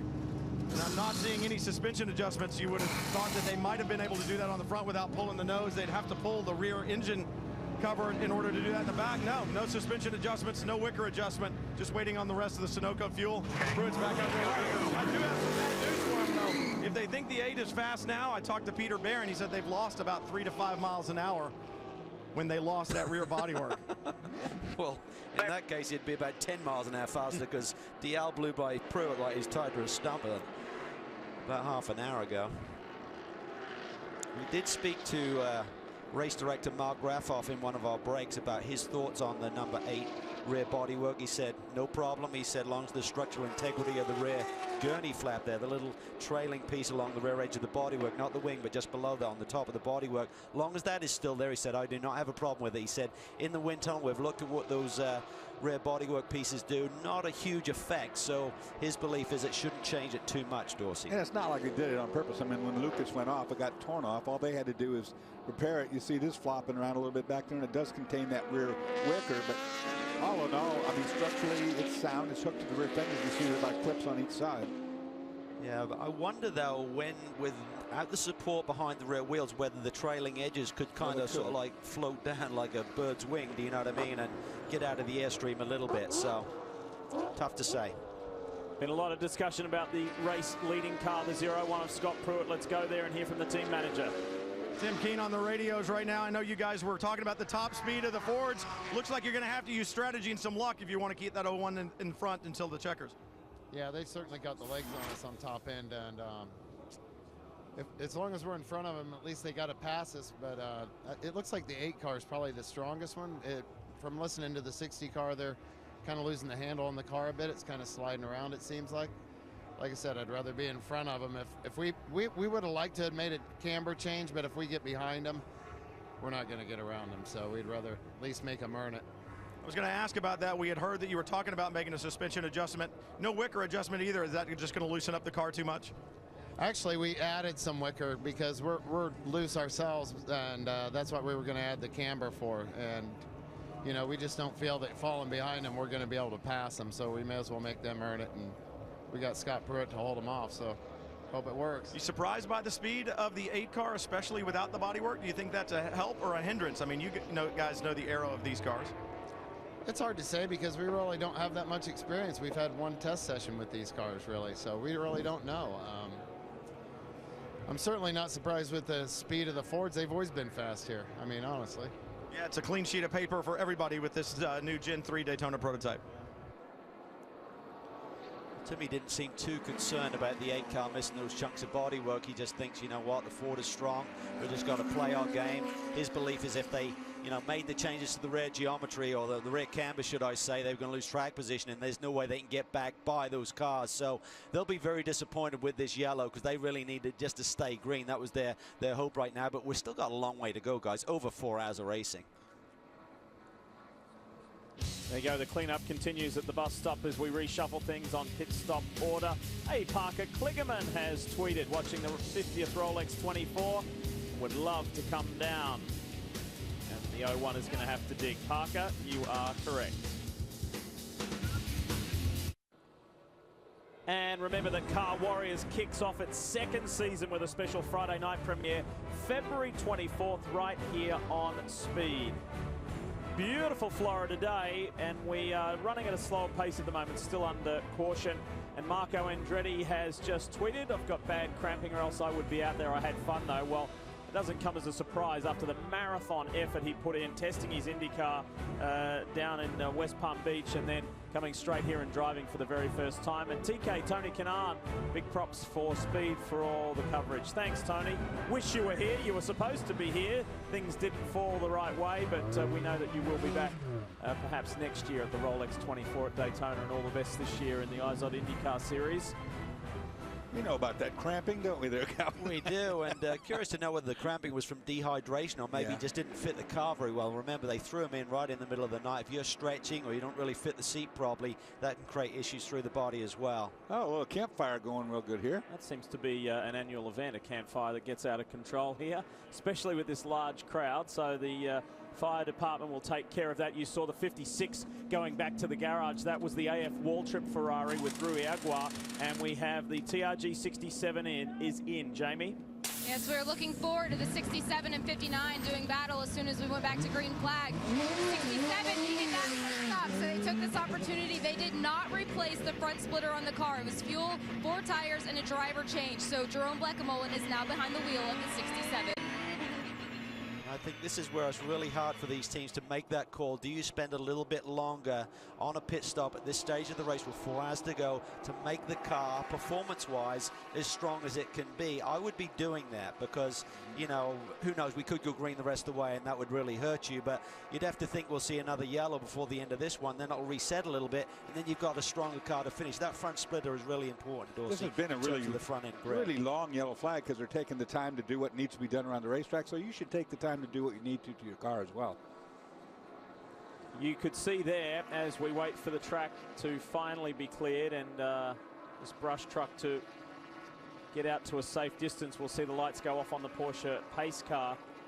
You saw 1, 2, 3, Pruett, Negri and Dial line astern. So when it goes back to green, how long can that BMW powered Riley hold on for Ganassi?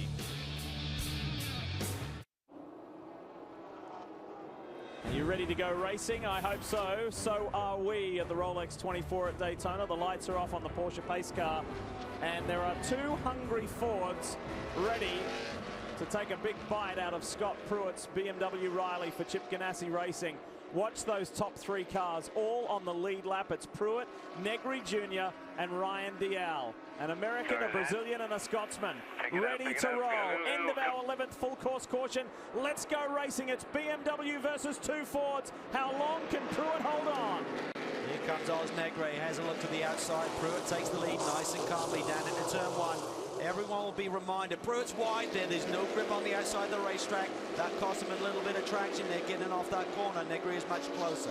There's not a new Corvette in sight. These are all Riley chassis cars. First is BMW, second and third are Ford. They're all the new Generation 3 chassis. See how Negri had enough common sense right there not to move to the outside. He knew if he did, the DL would be right up the inside of him, so he just gave up that attempt even though he had a better run. And I think they know where they want to make their move. Yeah. They're going to try and get a good front through this bus stop and really put the pressure on Scott when they head to the start-finish line, so there's no need to force it here through the infield. Be patient, long way to go. I'm sure Mike Shank, Peter Barron are on the radios for those 2 Ford-powered cars just saying, long way to go, boys, no risk right now. Here's the line.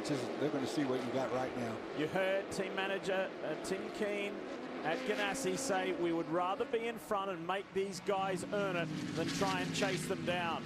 The pictures are going to tell the story. Oz Negri right in the draft of Scott Pruett. This is for the lead of the race with less than 4 hours to go. Negri's got the inside run down into the bus stop and makes it easy. 188-mile-per-hour run right there. The Ford just powered by. And now you've got DL who'll pull the same issues this DL. time. He did it about an hour ago, so I don't expect anything any different. These are all full-time competitors in the Grand Am Rolex Sports Car Series. No guest drivers here. These guys know each other's driving styles very well. They know each other's strengths and weaknesses. But at the moment, the strength equals a blue oval with the words Ford in front of it. Not a thing Scott can do except for what he's doing. Make it a long way around. If you're going to do it, you want on the top side. Yeah, just hugs the inside of the racetrack there, so Ryan wasn't quite close enough that time to make it stick. Pruett really deep into the brake zone there, right on the tail of Oz Negri.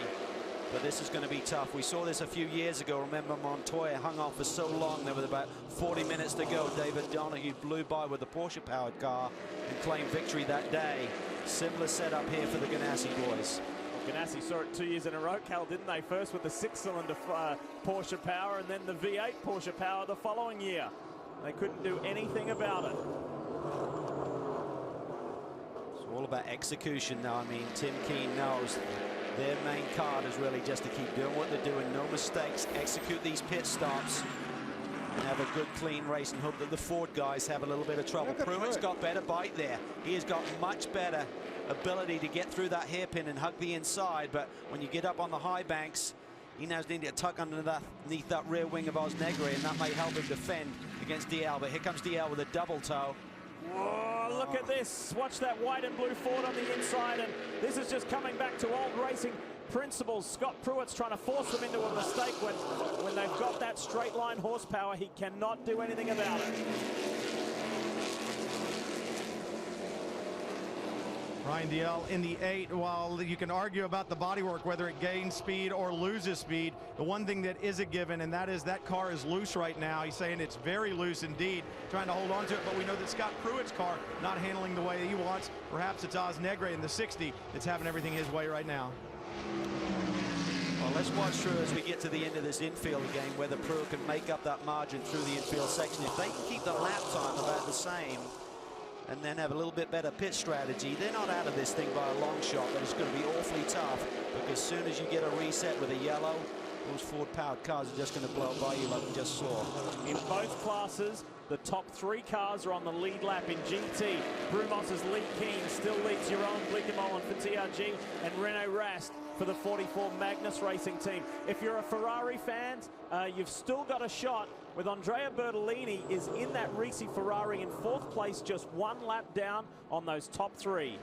Yeah, we've also got segment timing this year. Through this infield section, Pruitt's segment times look to be about 2 or 3 tenths quicker than the Ford-powered cars, but when you get into the next segment, he loses a fair chunk, as we can see obviously on screen. Look at this GT battle, guys. You've got the whole field right there in a big cluster racing each other hard. Well, that's for those for position, the front ones. You're right, Dawes. 2nd and 3rd are very close, 67 and 44. That is Bleekemolen and Rast. And then not too far back is Andrea Bertolini. Let's not forget about the Stevenson Camaro of Robin Liddell. He's on the same lap count as Bertolini, just 1 back. Yeah, but the real key is, remember this, there's only 1 car that will get that free pass. The first car that's the car off the lead lap. So Bertolini and that Ferrari, they could be back in the mix here with 1 more yellow. Getting that free pass, they would get a leap around the lead cars and be back on the lead lap with over 3 hours of running here to go. You know, it makes it a race within the race. If you're that guy racing for the lead guy to be a lap down to get the lap back, that's a race of your own. You can forget about the guy in front of you. You need to stay in that #1 position of the lead car. Well, this is the true indicator. We're talking about that rear bodywork on the 8 car. You've got 2 equal chassis here. The new Rileys, Ford power plants. The only real difference other than setup is one has rear bodywork underneath the tail and one doesn't. Neither of these organizations have won overall at the Rolex 24 at Daytona. Mike Shank Racing is car number 60 with Oz Negri behind the wheel, and Peter Barron's Starworks is car number 8.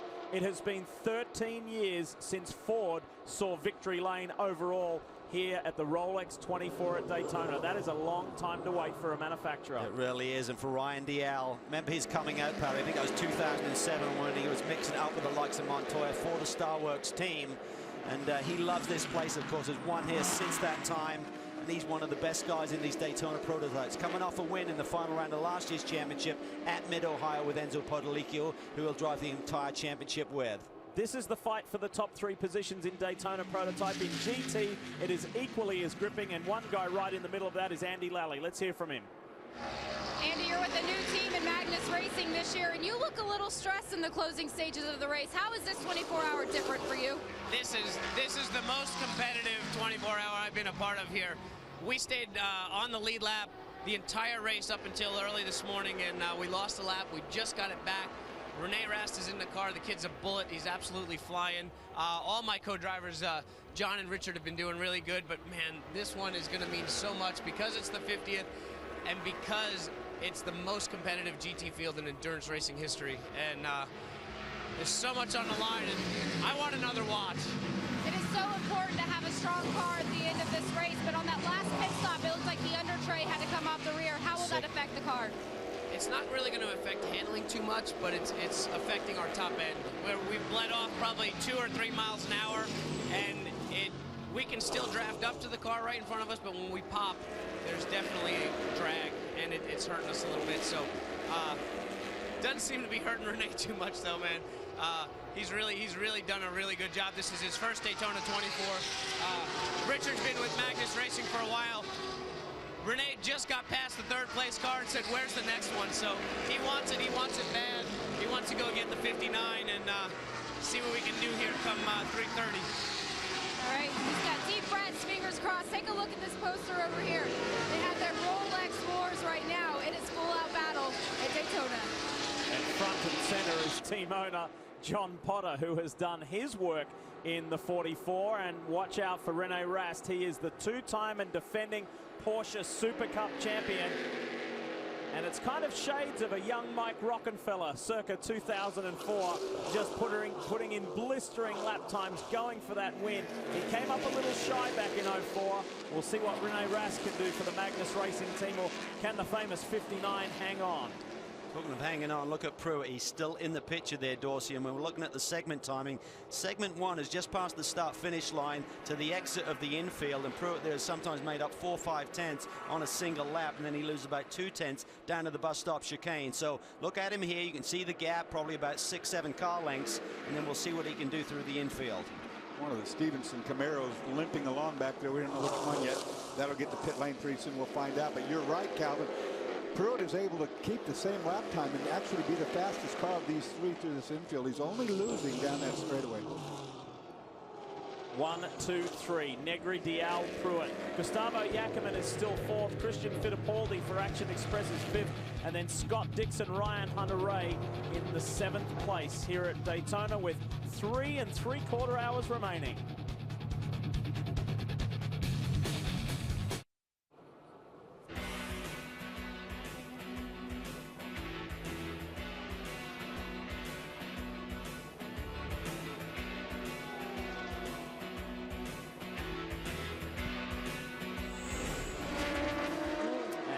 Appropriate that we saw Derek Whitus there, because Derek is one of the members of this car here, the Mueller Motorsports Porsche number 19. It's just gone in. His Continental Tire sports car teammate Rhett Odosky is behind the wheel, just nudging that in front on into the tire wall. Here's what happened. Whoa, whoa, whoa, whoa, whoa, whoa, whoa, whoa. The brake issue. Yeah, like maybe gone a bit too late. Yeah, not slowed up enough. He called in that he couldn't get going again. Of course, you see it's pushed the radiator, so this probably will bring a full course out. Obviously got some broken rads at the front of that Porsche. Meanwhile, we transition to the Salins Mazda, and one of the hardest working teams in the paddock, no doubt about that, for the Nonamaker family, Joe, Will and Wayne, and also Joe Salin. We should congratulate Joe Salin, the man behind the name of the hot dog manufacturing company, for receiving the Bob Snodgrass Award for Excellence throughout the 2011 season. And here's one of their new drivers, Dane Cameron, behind the wheel right now. Here we go, Cal, another yellow. 12th full course caution, and there have been stars everywhere in this race. Jamie's standing by with another one of them. Well, there's never a dull moment down here with Brian Johnson. Brian, you've performed at shows all over the world as a frontman for ACDC. How does that adrenaline going on stage compare to the adrenaline of getting into a Daytona prototype? Well, it's all entertainment, and it's pretty much the same getting in the car. You know, you got the crew behind you, patting you on the back, and, you know, telling you to go out there, keep it smooth, keep it on the road, and it's a big high, and it's just I'm a lucky guy. At 64, I'm out here racing, and I'm having a grand old time, and I'm learning a lot, believe you me.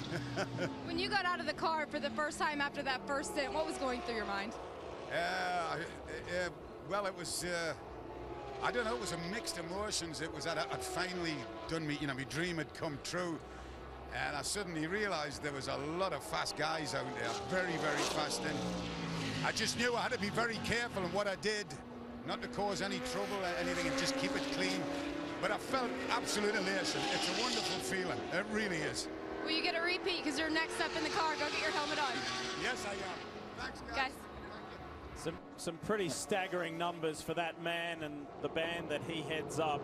ACDC has sold nearly 71 million albums in the US alone, making ACDC one of the top 5 selling bands in American music history. Isn't that extraordinary? Really extraordinary man. A lot of fun, that guy, to be around. At 64, he's got the same adrenaline. I think we got the same. We need to keep you two apart. Yeah, we get in trouble, him and me. Little birdie told us that you may have partied with Brian at the Raw Before the 24 Doors. Any well, truth to that? We were just testing each other out a little bit. That's all. Who won? I think it was a tie. There is we both survived anyway. 50-plus Predator Racing Allegra Motorsports car. It's been a great combined effort across a couple of different groups of people. From Florida with Carlos de Quesada's group, with Byron DeFore, the very successful businessman from Chattanooga, with Brian Johnson. Actually, one of his teammates let me in on a little secret. Brian, of course, has done a lot of historic racing in his Lola T70 and a good variety of cars. The very first time he did an HSR event, he flipped the car. So he's come a long way since those days. Of course, he's in there with Jim Pace, who's won this 24 Hours of Daytona before. Jim drives a McLaren Can-Am car, 1,100 horsepower beast. So that's how they met back running vintage stuff. And that vintage stuff is pretty powerful. I'll say that. As the Mjolnir Porsche gets rescued here, Cal, and a long way removed from the high horsepower cars that we're looking at now. Grand Am put out a release earlier this week that they have developed another series, and they are adding a B-Spec series to partner with the Rolex Grand Am Sports Car Series, the Continental Series. This is going to be a very affordable series, cars with four cylinders with a target cost range of $20,000 to $30,000. B-Spec features showroom stock cars utilizing stock engines, stock chassis. It's going to be a 6-round with sprint format series, about 30 to 45 minutes in length. Will run in conjunction with the Grand Am weekends. So something they're very affordable, small cars, 4-cylinder cars, just for something a little bit different. It'll be interesting to see what call Timmy Keane makes here. Pruitt's back in third. The 3 leaders only have 12 laps on the board on this fuel run, but you know, he may duck in and top him up and increase his fuel window a little bit for this next stop. We'll have to wait and see. Could be one of the really important pit stops left in this. You know, we're running out of time, Cal, as you say. And you got to have a really good race car to finish up. If we don't have much a little bit of chess going on here. Look at this. Yeah. There you go. That's what we're talking about. I think Scott Shearer's moves first. The 8 car went with him, and then Mcnish made the same call. Come on in, Oz. Yeah, once one does, they all do, don't they? I mean, can't be caught out on this and not this close to the end. Ryan Dial climbing out of the 8. Alan Mcnish will climb in. Peter Barron just asked him, as it went full course caution, can you do a double? Alan said absolutely. They're going to put Ryan in for the final stint. I also asked him about the balance of the car. We reported that it had been loose earlier. He said we made some tire pressure adjustments. It seems to have helped. Right now, 60 already down and away.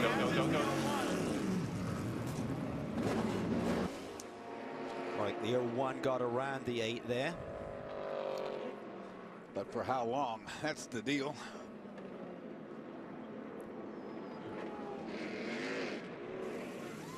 And as we go through this sequence of stops, we pause for a moment to reflect and honor a motor racing legend, a man behind racing and a man behind an iconic brand. Recently, we lost Gianpaolo Moretti, who was the 1998 winner of this race, Mr. Momo. And when he was victorious overall in this race, he said, now I can rest easy. We hope you do.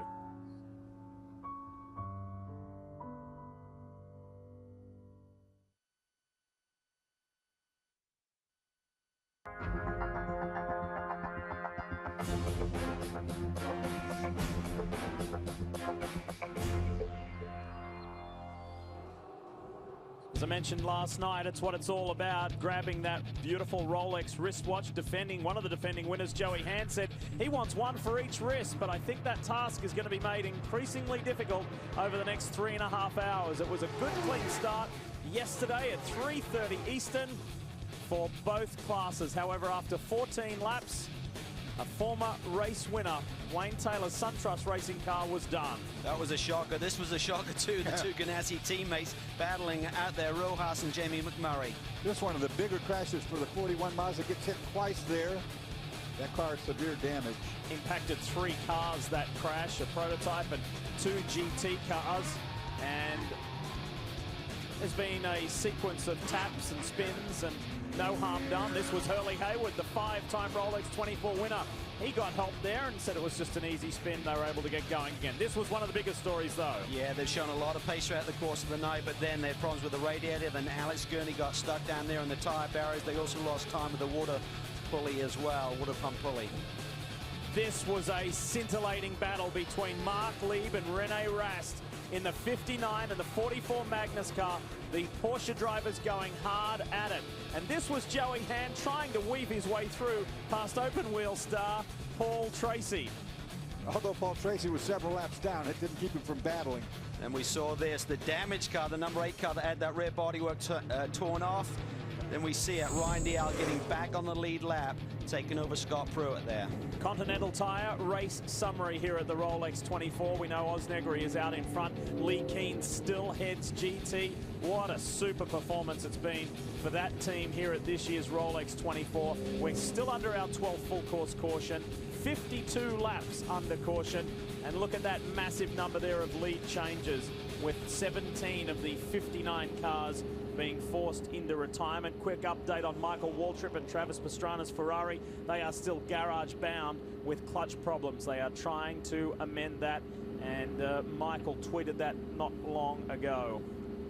So we wish them well with that. We'd like to see them get back out there. And for a lot of teams that know they can't win this race, just the satisfaction of crossing the finish line is some reward. Pace car peels off. We now have 4 cars on the lead lap in both Daytona prototypes and GT with these wave bys. Yes, car number 6, Gustavo Yackerman, that second generation Daytona prototype, is now on the lead lap. So it's Allmendinger out in front. Graham Rahal now behind the wheel of the 01. He drifts a little wide. Yeah, he got it in really deep there, hung on to it nicely. There's no grip there, and Oz just takes off there. Same thing that happened to Scott Pruitt on the restart last time. The 01 just a little wide and had to be patient. Little Scottish Terrier now behind the wheel of the 8 car. There was a sensational battle going through the middle hours of the night between Mcnish in this car, and I think it was AJ Allmendinger in the 60 car. Swapping and changing the lead over a couple of hours there. Sensational stuff. The best there, no doubt about it. What's the old saying, Dorse? It's not the size of the dog in the fight, it's the size of the fight in the dog. That could not be a better example of that than the 3rd car in shot and the diminutive Scot, Alan Mcnish. 2-time overall winner at the 24 Hours of Le Mans, former Formula 1 driver for Toyota. This guy is a superstar in sports cars, and if you want to fight on track, he'll step right up to the plate and go toe-to-toe with you. You got to love his tenacity, boy. I mean, he just works you and works you to death. Watch it right here. Good run off that corner. Good run. Might be a little bit late. It'd be a desperate move, I think, at this stage to slide it down the inside. He'll probably wait, try and get a good, clean run through the bus stop. And what we're looking at here is if we have a shootout at the end of this race, if we get another yellow and there's a reset, this is what the Ganassi boys are going to have to deal with in terms of defending from those Ford-powered cars from Mike Shank and Starworks. We told you that there's now 4 cars on the lead lap overall. There's now a Ferrari in contention in GT. We'll come back to that storyline because we need to hear from the man who started from pole position. Yeah, from one Scotsman to another. Mcnish behind the wheel of the 8 now. And Ryan, you just climbed out. I know you're watching with interest as he goes by. What does Alan have to work with right now? The car changed a little bit with the bumper. It's tough. It's for sure tough. It's been one of the hardest 24s I've ever done. I mean, it's just so little amount of yellows. But the car's really good. It's interesting. The top 3 cars are really different. I think the Ganassi car's got a lot of wing, and we're kind of in the middle, and I think Shank is pretty trim, so I think on the long runs we're the best car. On the restarts we struggle a little bit, but just trying to stay fresh here, feeling pretty tired. I guess the most important thing is you're going to run that final stint to the checkered flag. When you think about racing here at Daytona, where do you want to be able to make the move, and do you have a car that will allow you to pass where you want? We're going to find out. I mean, for sure they're very strong and on the NASCAR 1 at turn 5. I believe that we're a lot better in the infield, and I think we can kind of run the tires off them. That's kind of the way I've seen things go the past couple of hours, and even before the yellow come out there. I think we can make the Shank car work a lot harder than us, and I think we're better at the end of the stint, so hopefully it stays green. We'd rather it stays green at this point. Ryan Dial and his teammates looking for a long run to the checkered. That'll suit them the best. Yeah, we'll see. We'll keep an eye on those cars. Remember, 2 hours 45 is a regular Grand Am Rolex Sports Car Series race. We've got just under 3.5 hours to go. Here's that Ferrari for Risi Competizione that is still in contention. Tony Vilander, Andrea Bertolini, and Olivier Beretta. It is a stellar driver lineup, and this car on debut in the Rolex 24 has been good. The sister car full of superstars as well, including ex-Formula 1 star Giancarlo Fisichella, just had a terrible time during this race, but that's why a lot of teams bring 2 cars. The top 4 cars in the GT battle have all run fastest laps within 3 or 4 tenths of each other, so the speed is there in all 4 machines right now. It's all about execution and maybe a little bit of racing luck. And it's good to see the Ferrari back on the lead lap again. A lot of Ferrari fans. It's an awesome-looking car. One of the new cars to the GT series. It hasn't been the cleanest of runs. I mean, we're seeing the Ferraris really mixing it up, especially through the nighttime hours. And everyone talked about this Ferrari being fast, but maybe fragile. If it gets hit, would it be repairable? Well, it looks in pretty good shape right now. Well, surprisingly, it was all the Ferraris hitting on each other, not anybody else. You're right there. This is a combination effort, this two-car Ferrari effort from Risi Competizione with support from Ferrari of Ontario, Ferrari of Beverly Hills, Ferrari of Silicon Valley, Ferrari of Fort Lauderdale, Boardwalk Ferrari, Ferrari of Vancouver, and Ferrari of Houston. Is that enough dealers for you? A lot of Ferrari there. Well, right in front of that is the Audi R8. That's the other car that is new to the series, the APR Audi R8 in this particular case. All of the Audis have had myriads of trouble throughout this 24-hour race. Yeah, been off the road quite a bit, both this car and the 74 car, but this car has proven it's won over 100 races worldwide since it was introduced over in Europe. 13 championships under its belt, so we expect a lot from this car over the course of the season. Just these teams getting to grips with this new chassis. There's other customer teams looking likely to jump on board as well, so we may see 4 or 5 of these cars before the end of the year. You've heard us talk a lot about Risi Competizione. Let's meet the man behind the name. Yes, and Giuseppe Risi does not like doing interviews, but I caught him at a good time. Giuseppe, things are going well in the closing stages of this race. How's the team holding on? Well, but the flag hasn't dropped yet, so but we're trying our best. We've had one disappointment with the other car, but we're putting everything we know into this car, and let's hope we can get to the finish in a good place. We've talked about seeing more of these Ferraris out on track. The reliability was always a question. We know you had problems with the 62 car, but the 63 car seems pretty strong. Do you think those reliability questions have been put to rest? No, the cars are very reliable. Historically, the cars have always been very reliable. I'm sure it's a material glitch somewhere, and somebody that makes something for Ferrari, but it's not really the product. Things going well right now, but as Giuseppe said, the flag has not dropped yet, Brian Till. Now there's a long way to go, Jamie. Scott Pruitt sitting on the box watching, and Scott just spoke with Ryan Dalziel. He said he feels like the top 3 cars all have strengths and weaknesses back and forth. Do you guys have anything in your toolbox to make that 01 car fast enough?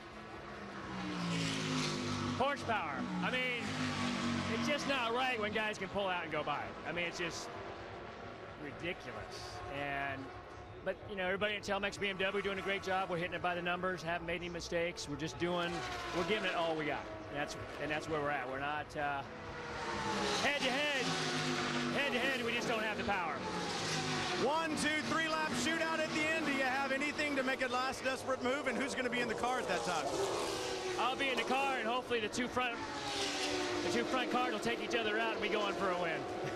It's not over till it's over, and Scott Pruitt's not going to give up. Well, I like the way he's thinking, because that's the way I'd be thinking right now, too, if I was in his shoes. You know, there's going to be a big fight at the end of this race, and those 2 Fords are going to fight each other for the win. No question, Scott's right about that. He's not going to be that far behind him, I can guarantee you that. Yeah, I mean, it's really going to, their only ace really is that pit box. They've got some great guys there. Strategy will still play out in the last 3 hours and 23 minutes of this race, but they're up against a shootout, a yellow. They just blow by them, so you're defenseless. I mean, it's not even close. We need to duck away from Daytona International Speedway for just a moment.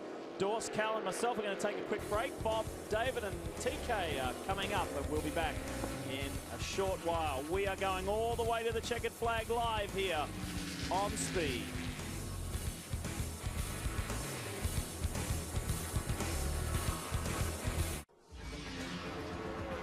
Welcome back to Daytona. This February, NASCAR's best will converge on Daytona International Speedway for their biggest race as defending Sprint Cup Series champ Tony Stewart and rookie Danica Patrick highlight a full field of drivers looking to take home stock car racing's ultimate prize. Fox Sports is proud to bring you exclusive coverage of the great American race, the Daytona 500, February 26th. And we've got everything happening during Daytona Speed Weeks on Fox and Speed, and of course Speed.com. Here you see some of the highlights. Coverage actually begins on Speed on Media Day, Thursday, February 16th, followed by the selection show for the Bud Shootout, ARCA Racing, the Budweiser Shootout itself, the duels at Daytona. You won't want to miss those. The Camping World Truck Series season opener Friday the 24th, Remember, followed by a special preview of the second season of Car Warriors, and then Sunday, the Daytona 500 on Fox. Meanwhile, the sports cars at the Grand Am Rolex Series have to finish their biggest race of the year, and we are 3 hours, 19 minutes and change away from that. With David Hobbs and Tommy Kendall, I'm Bob Varsha. Thanks to Lee Diffie, Calvin Fish, and Dorsey Schrader for handling a great stint. They'll be back a little bit later on before we wrap things up here at Daytona. And we still have a long way to go in this race. Well, exactly, Bob. I mean, they've been racing for 21 hours, and they've still got the length of their normal race to go yet. And these cars are getting a bit ragged now, and so are some of the drivers. I'm sure a lot of them did a lot of driving in the night. And so these cars, but they're still doing incredibly good times. Last time was a 42.7 from the leader. His best lap in the whole race was a 41.4. So, I mean, you know, good Lord. There's the second place car. You see they are a very brief distance apart. 1.5 seconds officially, but it looks a lot closer than that to me, Tommy. Well, you got multi-car battles raging here, and the drivers are tired. Fatigue is really starting to set in. Some drivers, the 77 car is out of drivers. Paul Tracy's lined up to go. Both Frizzels are out, and Dr. Lowe is out. And the most you can drive is 3.5 hours. That's got to be going on elsewhere. You heard it from Marco Andretti, a young, fit guy. You start getting cramping. There's a limit to how quickly your body will reabsorb fluids. You've got electrolytes, salt balances, all that kind of stuff that you don't think about. Getting food in you, your stuff doesn't agree with you. This is crunch time, and so they look pretty good, but there's a lot going on inside these cars that we're not privy to. GT class leader Lee Keen in the Brumos Porsche 911 makes a pit stop. Looks fairly routine right now. Having a look at that right front corner. Took him a minute to get that wheel off.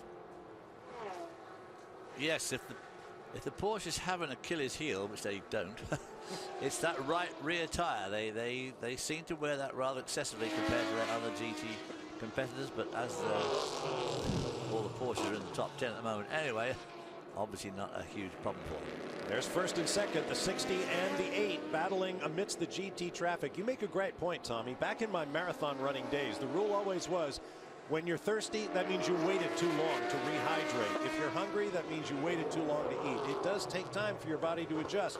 And as you say, a lot of these guys who are in great shape, racing fit, as it were, are finding out that this really is an all-day sucker. Well, and it's one of those things, even in a 3-hour race, the rate that you're sweating, and some guys sweat more than others. I used to sweat a lot, and that's problems the for the 6 car. That's the 4th place car. Gustavo Yakiman, who's been putting in hour after hour in this car, has lost the right rear tire. Oh boy, now terrible temptation to rush back to the pit, but of course the more speed he puts, the more that tire is going to come apart. They just hollered at him to slow down. Yeah, and really flail around and smash everything up. In case you're wondering, there are limits, and Lee Diffie may have covered this, but a driver can only put in 3.5 hours at a time. If you go to that max, you have to stay out of the car for a minimum of 1 hour, and no driver can total more than 14 hours in the race. Like we were talking brakes earlier, the teams are trying to set their thing up for the run to the finish. They're back timing their fuel loads. They're working backwards on their brakes. They're doing the same thing with drivers. It's a little bit like a relay or a sprint, a cycle sprint. You have your lead out guys. Who do you want in at the flag? We just heard from Pruitt. Pruitt said, I'll be in at the flag. And so which guys are fresh? You want your fast guys in all the time. Fortunately, these lead teams have a lot of strong guys, but those are the decisions they're trying to make. Not only your driver lineup, but your car preparation. Doesn't look like there's been too much damage done to Yakiman's Ford Riley. And he is not far from the pit now, so that left front, of course, taking a terrible pounding as well because the weight is all off it, but it's just scraping along the ground there. So that tire is obviously would change all 4 anyway in a situation like this, but they're going to have to look at that bodywork too. Seems a little odd that left front would be locked up. He must be riding the brake perhaps a little bit, trying to keep it balanced. No, 2 GT cars ahead of a battle for the lead. Who's going to get by? Oh, there is contact. Ooh, Osnegri Jr. and Alan Mcnish, 2 of the toughest guys you'll ever see in a sports car. Mcnish looks up, the Ferrari 4 wide. 4 wide on the high banks. The Ferrari guy looking in every mirror he's got, going, what the heck is going on here? Somebody tell me on the radio, where should I go? And they will go side by side into the braking zone for the chicane.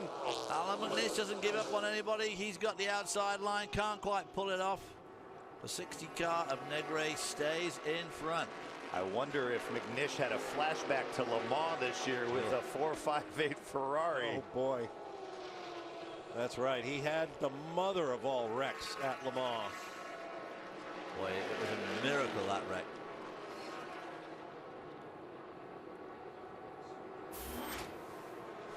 Wow. Big gap between Allmendinger's wins at Le Mans, 98 to 2008, 10-year gap. He's been a stalwart of the Audi prototype effort. Well, let's relive the moment. Coming up onto the banking turn 6, 2 GT cars in front of the 2 leaders. Everybody's splitting out, wondering where to go. Mcnish goes to the middle back there.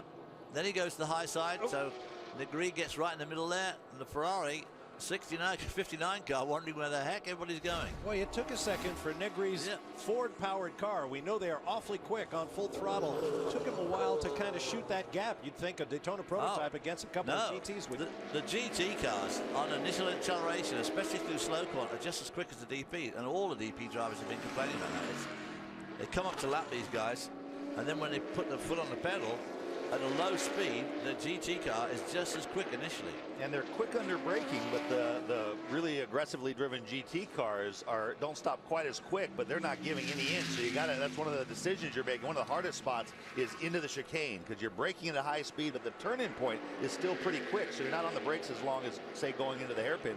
So you don't have as long to get next to the guy, and to really get there, you got to commit, but it's hard to commit without knowing you have an out. And in fairness to those 2 GT cars, 2 terrific drivers. Anthony Lazzaro in the Ferrari, Jörg Bergmeister, a former class champion and race winner here in the Porsche, and they were battling for position, so they have to have room to race as well. And Bergmeister, of course, he was pole here last year in the DP class, stayed low to try and keep right out of the way of everything while it was all going on around him. Well, you heard Pruitt say he thinks their best shot is if these 2 leaders tangle. It came close right there for Moore with the owner of that lead car. Let's go down to the pit lane. Yeah, Mike, are we getting into the window and now it's time to race? Because it's sure looking like it out on the track. It's pretty curious. Yeah, pretty much been this way all night, but it's going to be this way for sure until 3:30. So we'll just keep trying to stay as calm as we can, but not lose track position. You know, we see Ganassi back there just watching, so we get that. But we're racing. We're not going to roll over for it. Who's going to be finishing up for you in that car? I'm sorry? Who's going to be finishing up for you? AJ will finish up for us. He'll go here in less than an hour. He'll come in and he'll stay in the rest of the time. All right, as he said, gloves are off. This is going to be fun. And when Mike Shank says, we are going to try to stay calm, what he means is, I am going to try to stay calm. And I hope my drivers stay calm as well. And there's something at stake there. Before the race, Mike Shank promised A.J. Allmendinger, and I've been talking for 24 hours now about how they love to needle each other. Mike Shank promised to shave A.J.'s logo into the side of his head if they win with A.J. in the car. So Mike Shank is one of the bravest guys I know. He's going to put A.J. Allmendinger in there and see if he's going to have to get out the razor. It should be interesting. How about that moment at the 50th anniversary Rolex?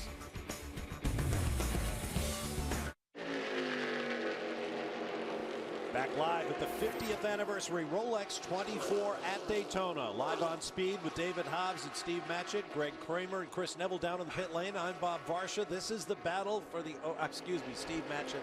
Sorry, everybody's getting ready for the new racing season. So am I. I'm ready for Formula One in Melbourne in mid-March.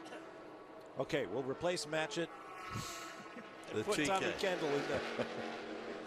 That's the second time. I did the same darn thing with Stephen Yante at the Barrett-Jackson auctions. What can I say? What can you say? Nevertheless, the battle for the lead. Oz Negri trying to hold off Alan Mcnish. And GT traffic ahead.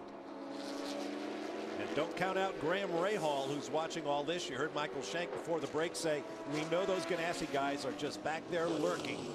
We've got to keep an eye on them as well. Well, Calvin and Lee seem to be very convinced that these Ford-powered cars are going to be able to dust up the BMW engine Riley at the end, but I noticed that Graham Rahal has got the gap absolutely stuck at 2.5 seconds, so he's not losing ground. Is he just biding his time? Because look at those sector times. They jump around sectors 1, 2, and 3, and They all take their turn at being quickest for each one, so they are all very evenly matched. The problem you've got with the Ganassi guys is where their speed is coming is under braking in the corners, and where they're, relatively speaking, where the Ford's is coming on the straightaway. And so the problem is on a clear track, Graham could probably keep it about even, but where you hit traffic, it hurts you in the corners. It doesn't generally hurt you on the straightaway. So they're being hamstrung in their strong area. So it's a long way from the chicane to the start-finish line if it comes to a shootout on the last lap. Now, the way this is shaping up, we just heard that it'll be A.J. Allmendinger, so he's going to be their relay guy, their anchor guy. We know Scott Pruitt's the anchor guy. I suspect it'll be our pole sitter, Ryan Dial, in the 8 car. Now, imagine if the Ganassi guys can get him out in front. There is no guy that I've ever raced against that's harder to get around. And when I was racing, that was not a compliment than Scott Pruitt. Now that I'm watching, I am a fan, but I would not envy one of these guys trying to get around Scott Pruitt at the end of one of these races. A bit like trying to get around Mark Webber in Formula One. A lot like that. Exactly. Steve Match over here, that would be exactly what he would say. You're absolutely right, David. Yes, very the 59 car there is now 3rd in the GT class, just trapped in the tread. There it is, right in front of Graham Rahal at the moment, going into the International Horseshoe. These guys going down to the West Horseshoe. Sun's starting to become a bit of an issue now. It'll be more of an issue in another couple of hours. The leaders have covered 660 laps. That's about 2,400 miles. So if you started heading west on the interstate when this race began, right now you'd be, what, right about the New Mexico-Arizona border, or maybe the Arizona-California border. And we've still got a long way to go, coming up on 3 hours remaining. And as you heard Lee Diffie say, the average race distance on a timed race, the balance of the season, is about 2 hours and 45 minutes. We've still got more than a full race distance to go at the enormous speeds we see here at Daytona. Now let's get more on the GT battle with the leading Camaro in the GT class. Robin Liddell is with Greg Kramer. Indeed, you know, in GT we've been talking about the European teams, the new Ferrari, Audi, and of course the legendary Porsche. Can't forget about American Muscle here, Robin. And you guys, this track is not suited to you guys in terms of outright speed, but it seems like you guys have just been executing flawlessly and are seriously in the hunt. Yeah, I mean, we've had a good race. The Chevy Camaro has been real strong throughout, and the guys here at Stevenson have done a great job. Pit stops have been pretty faultless. We've really had very few incidents or issues so far, touch wood. I know John had a coming together with somebody in the morning. A Ferrari spun and hit him, and but there was no real damage. We just had to come in for a flat. So all the guys have done a good job on track and in the pits. And we've just kept plugging away at it. We just don't have the outright pace of the Porsche. But at the end of the day, we're kind of there or thereabouts, and still a few hours to go, still in the hunt, like you say. That incident, that was the thing that cost you that lap. I mean, if it wasn't for that, you'd be really right there right now. You're just looking for a yellow to get that back? Yeah, I mean, we're kind of at the back end of that lead lap at the moment. And just pit stops depending. The car's running well, and we haven't really got any issues, but we just don't really have the pace to push to get on terms with those guys. They're riding around, and we're about all we've got, really. So the car was quicker in the night, but it's a bit greasy now, and we're just hustling around as best we can. All right, well, good luck for the rest of it. We know you'll be in the hunt. Let's head up to Chris Neville. Hey, Greg, we know Grand Am has a tire rule. We've talked about it this entire race. 30 sets for GT, 32 for DP. But these teams only typically have about 6 to 8 sets of tires. So what does that mean? Well, Continental Tire, they need to bring an army of people here to change out thousands of sets of tires. And that's a real process. Some tires just showed up. We've got some tires from Will Turner's team. And what's going to happen? These used tires are going to go through the system here and get new tires put on these. And all of their tires have barcodes. Grand Am mandates they must have a barcode as soon as the tire is manufactured. So this barcode is used when it's going out from Continental to the team, and then when it's coming back in. That way Grand Am knows if these teams are potentially testing. As soon as those tires are dropped off and orders placed, and a new set of tires is going to go on top of those old tires. And now this is where they try and figure out what is the best tire for this team. And we often hear drivers say, well, that just wasn't a great set of tires that I had in that stint. Well, a lot of that comes down to spring rate. And tire manufacturers work very hard to to try and keep a very tight window on their spring rate. You can see when this tire was tested, it took 800 pounds of pressure to compress this tire 1 inch, and they test all of their tires. So when they give tires out to a team, they try and keep that window very tight. 1985, 1960, only about 15 pounds there. So they try and keep that really tight so it's consistent for the team. As soon as they've got their new tires, they bring those tires in here and bust the old tire off.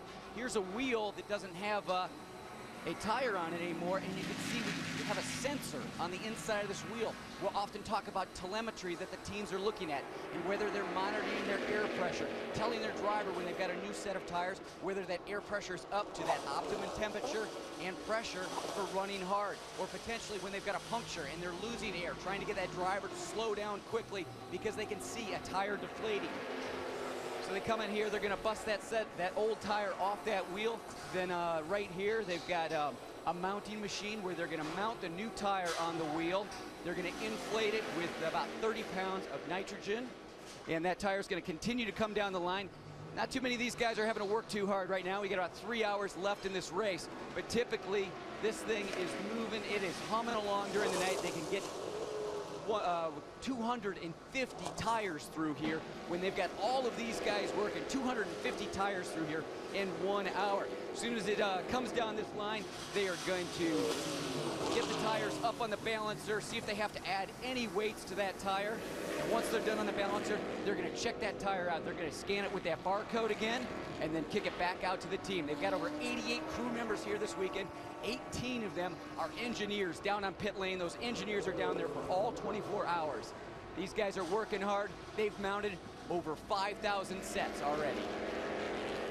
All right, thanks very much, Chris. It is a huge operation that Continental puts on to get all of these wheel and tire needs met. And it's interesting that in this industrial day and age when it's computer controlled everything, there's still a lot of hand craftsmanship that goes into something like a racing tire that needs to be so consistent from tire to tire.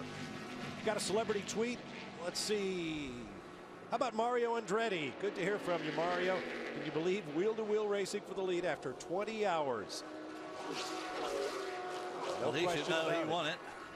Well, Mario couldn't be here because he is going to be presenting the Mario Andretti Trophy, emblematic of the Speed Performer of the Year, tonight on Speed Center.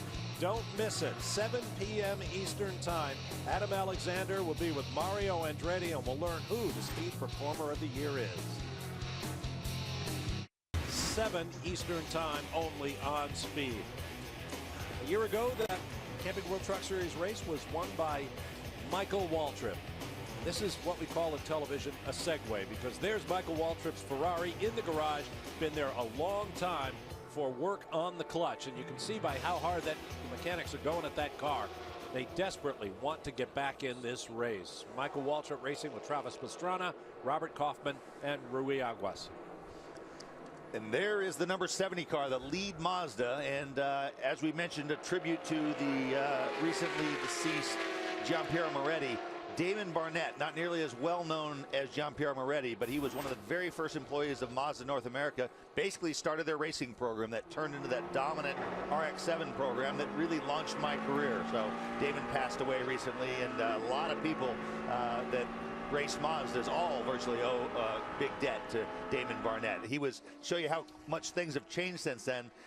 I had to work extra hard to convince him that they should go with a young driver. They said, we don't like young drivers. Now, if they could get him at 8 years old, it seems like they'd like it. So, but eventually things worked out, and I won my first title at age 19 in that Malibu Grand Prix RX-7.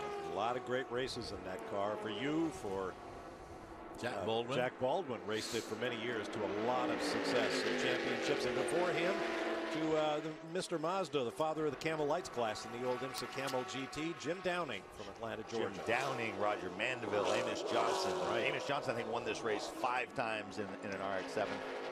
Yep. I hope you guys are all looking in. This is the battle for the overall lead. It remains Oz Negri and the 60 Ford Riley over the similar car of Alan Mcnish. Let's go down to meet Spencer Pompelli from the always contending TRG Porsche with Greg. Yeah, this team's sort of fielding a fleet here this weekend. It's amazing. And, you know, in this great GT battle we've been talking, there's certainly a lot of top-name European drivers in it, but some of the best battling on the track has been with the Americans, Davis, Lally, and Pumpelli. You guys are putting on an amazing show. Last night, you know, my good buddy Andy and I went nose to tail for probably 45 minutes. And I guarantee you, he was giggling as much as I was. We were having a great time. We've had a lot of fun this 24 hours. Wish kind of we were in better shape right now. We're sitting second, which is great. These guys have put in a great effort all night, but we have a little minor issue.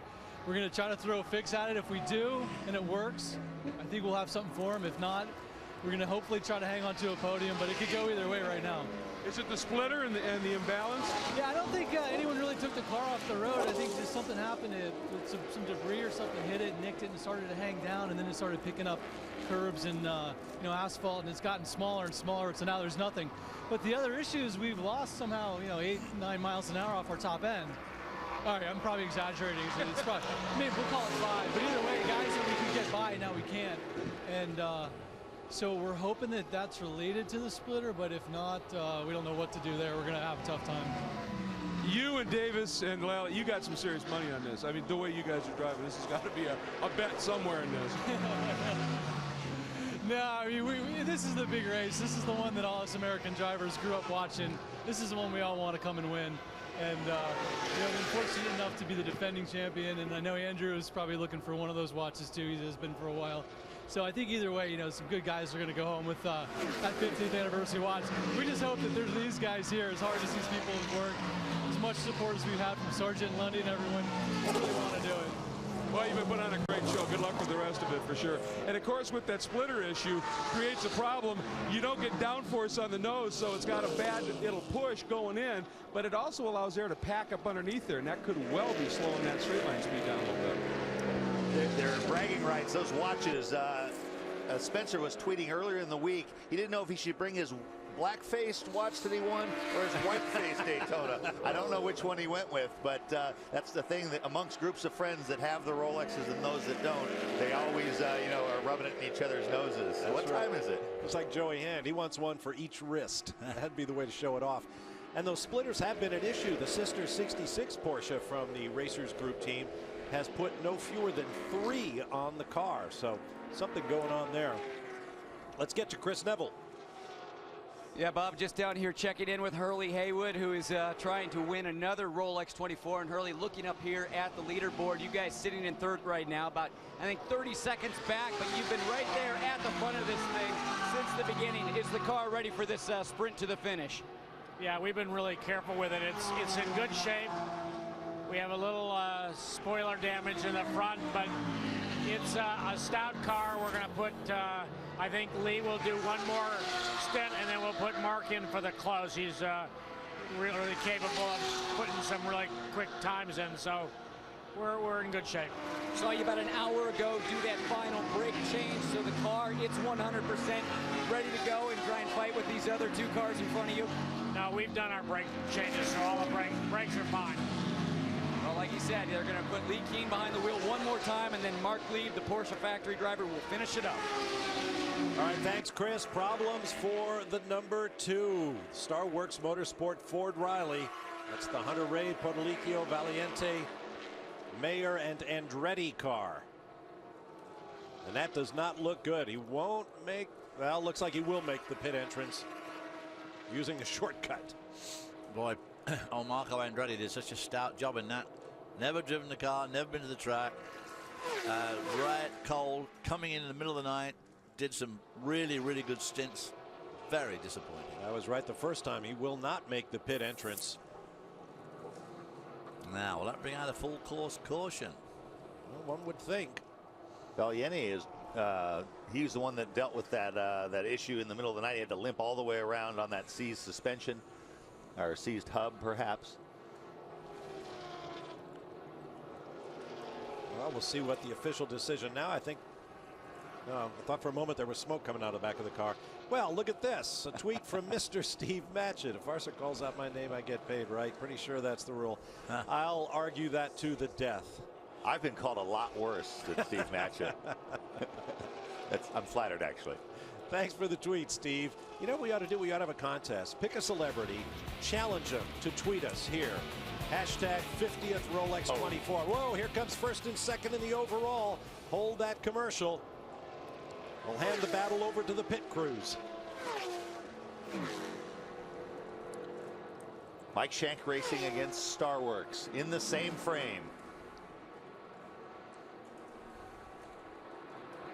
Wheels come off the 60 first. Of course, it came to a stop first. Anything else planned? No. Looks like a driver change in the 60 with, and I think they're staying with Mcnish in the 8. Are they putting AJ in there? You got 2 hours and 47 minutes to go. Chris Neville. Yeah, I'm a little bit of ways away from those cars, but it looks like the Starworks car already down, and Shank car gonna go out, but it looks like Starworks is gonna beat the Shank car out. And I'm waiting for Ganassi trying to see. It looks like they might be coming in too. They've got tires on the wall. Then you have our 3 Daytona prototype leaders right now trying to get a pit stop in, and I'm imagining this is well, we probably have got this one and then maybe 2 more after this. So these teams trying to strategize, figure out when the best time to fill these cars up. And it is official. Mcnish stays in the number 8, but the number 60 has been turned over to AJ Allmendinger, who Mike Shank said will go to the finish. And the crews are on the scene of the stricken number 2. So while they get that under control, we'll take a break and return. Lots of action still to come. Probably the greatest drama of the race thus far lies ahead at Daytona.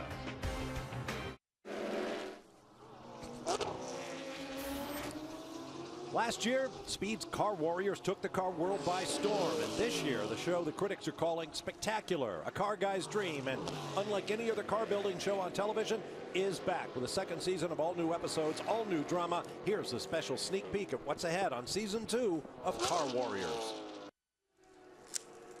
Back live at Daytona with David Hobbs and Tommy Kendall, Greg Kramer and Chris Neville down to the pit lane on Bob Varsha. Great battle here. Top 3 cars in the race, all on the same lap.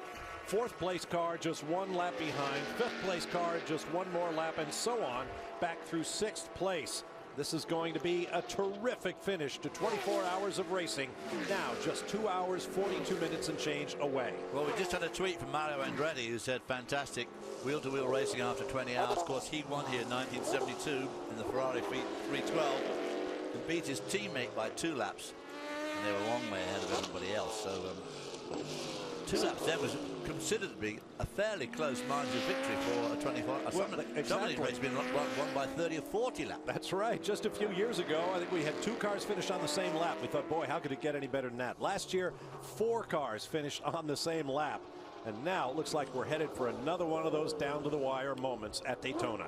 And Mike Shank has played his ace. He has put AJ Allmendinger. You wonder who the closer is going to be that the manager goes with. He says, I want AJ Allmendinger in the car. He wanted to get him in as quick as possible. This is a long run to the end, 2 hours and 40 minutes. Yes, he's young, he's in shape.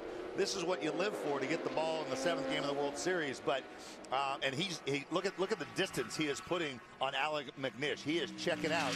Does he have enough personal steam to keep going? And what are the other moves the other teams are going to make? Let's set it up. Mcnish is going to have to get out of the number 8 there to the right of your screen because he has put in enough time in the car. He'll have to get out under the rules. Behind them, Graham Rahal is in the 01 from Ganassi Racing, the defending championship car. We know Scott Pruitt's going to get in, so we know they're going to make a driver change as well. But Allmendinger will not have to take the time to make a driver change. He'll just need gas, tires, and go.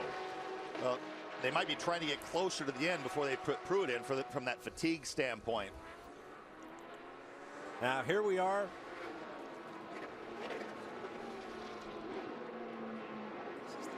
This is a replay of the pass right after they came out. Now this is live. Somehow Mcnish got back around. What happened there? Well, Allmendinger got balked going into the chicane. Wow. And even from way back, Mcnish whistled by him. And of course, it's no doubt about it that the 8-car team think that AJ Allmendinger is a weak link in the chain, unlike Michael Shank, who thinks he's a very strong link. Because we heard a radio transmission where they were saying, push him, he'll make a mistake. I'm with you, Tommy. I thought we were seeing a replay. There's the balking coming off the chicane, and that's how Mcnish got up high over Allmendinger to get by for the lead. Now, before that, A.J. Allmendinger got into the lead with this pass going underneath Mcnish down into turn 1. And look at all the steering input for Allmendinger. Yeah, he's trying and this is a guy who just got in the car versus a guy who stayed in. So A.J. had to get up to speed, get settled in, made that move. And here is a radio communication we picked up in between those two passes between the Starworks team and Alan Mcnish. That's Allmendinger. He will make a mistake. Just keep the pressure on. He'll buckle to your pressure. And lo and behold, Allmendinger got balked by a GT car. I wouldn't call it a mistake, but it was enough of an opportunity for a guy as aggressive as Alan Mcnish to stick his nose in there. Let's go down to the Michael Shank pit, see what they think of the whole situation with Chris Neville. Well, and before A.J. Allmendinger was in the car, Oswaldo Negri got out of that car, and Oz, we just heard on the radio, the Starworks guys tell Alan Mcnish that A.J. is going to buckle to his pressure. What do you think of that? A.J. is always our ace of spades that we carry right here. You know, I have 100% confidence on him, and you know, the car's pretty good. It's very tough, very tough through the traffic. You know, with Mcnish, he knows all the tricks and you know, he's got everything. And I had to pull stuff that I didn't even know that I had, you know. But it was a fantastic time, one of the highlights of my career, I would say. It's pretty good. You guys have been running around the Starworks car all morning, a little bit into the afternoon right now. It's got that damaged rear section. Is that slowing them down at all? No, that will make them quicker on the straight. Well, he's a bit quiet down here. I think he's confident, but obviously he wants to win this race. And what high praise for A.J. Allmendinger when a veteran like Oz Negri says, that's our guy. He's the guy we want in the car at crunch time. He's our ace of spades. I'm not sure there's anyone who knows A.J. better. I was a judge at one of the Skip Barber runoffs when A.J. was coming through that Barber and was trying to get a scholarship to continue racing, and Oz was one of the chief test drivers, and so they were really high on him then, and it's proven itself out. Yep. Multi-race, champ car winner, rising star in Cup, taken to it like a duck to water. Roger Penske says he's our guy, and now here on the biggest sports car stage in America, he's got a shot to add another huge accolade to his list. Now there's the number 40 car, currently in the hands of Tom Long, trying to make its way back up the ladder in GT, following that Porsche closely. Patrick Dempsey and his team finished third in GT last year here at Daytona. Let's hear from him now with Greg Kramer. Yeah, Patrick, your eyes are glued to the monitors watching this overall race. It's spectacular. Last year you had such success here on the podium. It's been a little bit tougher this year. Oh, yes, very hard. I mean, we just didn't have the pace to keep up with the front runners, but I got to tell you, the team has done a great job. Car's been really well prepared. You know, I can't thank the 40 miles. Visit Florida's here, a little sunshine. Team has just done a great job all night long. It's tough. It's tough. You want to be up running for it. Once you get on the podium, that's really what you want to do. But I think it's been a great race. There's been a lot of lead changes. It's been very exciting. It's unfortunate, but I got a lot of good seat time, learned a lot, and, you know, we're here doing it. Speaking of being here doing it, is the Hollywood schedule going to allow you to run the full season, you think? You know, they've been very supportive, which is nice to see. Hope that continues. And guess what, folks? He ran the Continental race on Friday, 80 cars. He said, what a crazy fun time that was as well. I think he's loving it. I hope we can see him all season. I wouldn't be surprised if we saw auto racing play a dramatic role in one of Patrick's scripts in the near future. He owns the rights to the very popular book, The Art of Racing in the Rain by Garth Stein. Interesting book. You might want to give it a read. There is an auto racing theme in it. I asked Patrick how they were going to handle a story basically told through the eyes of a Labrador Retriever. And he said, well, we're on our third script. We're still working on that. We think we have a way. There's quite a few dogs in Hollywood. They might be able to get one to play that role. Touche. Well, good luck to Patrick Dempsey and his team the rest of the way. End of your Hollywood career. There you go. Hey, he owns the chicken car. He doesn't need to. He's riding the coattails of the chicken car, or the feathers, or whatever. We'll take a break and return to the 50th Rolex 24 in Daytona.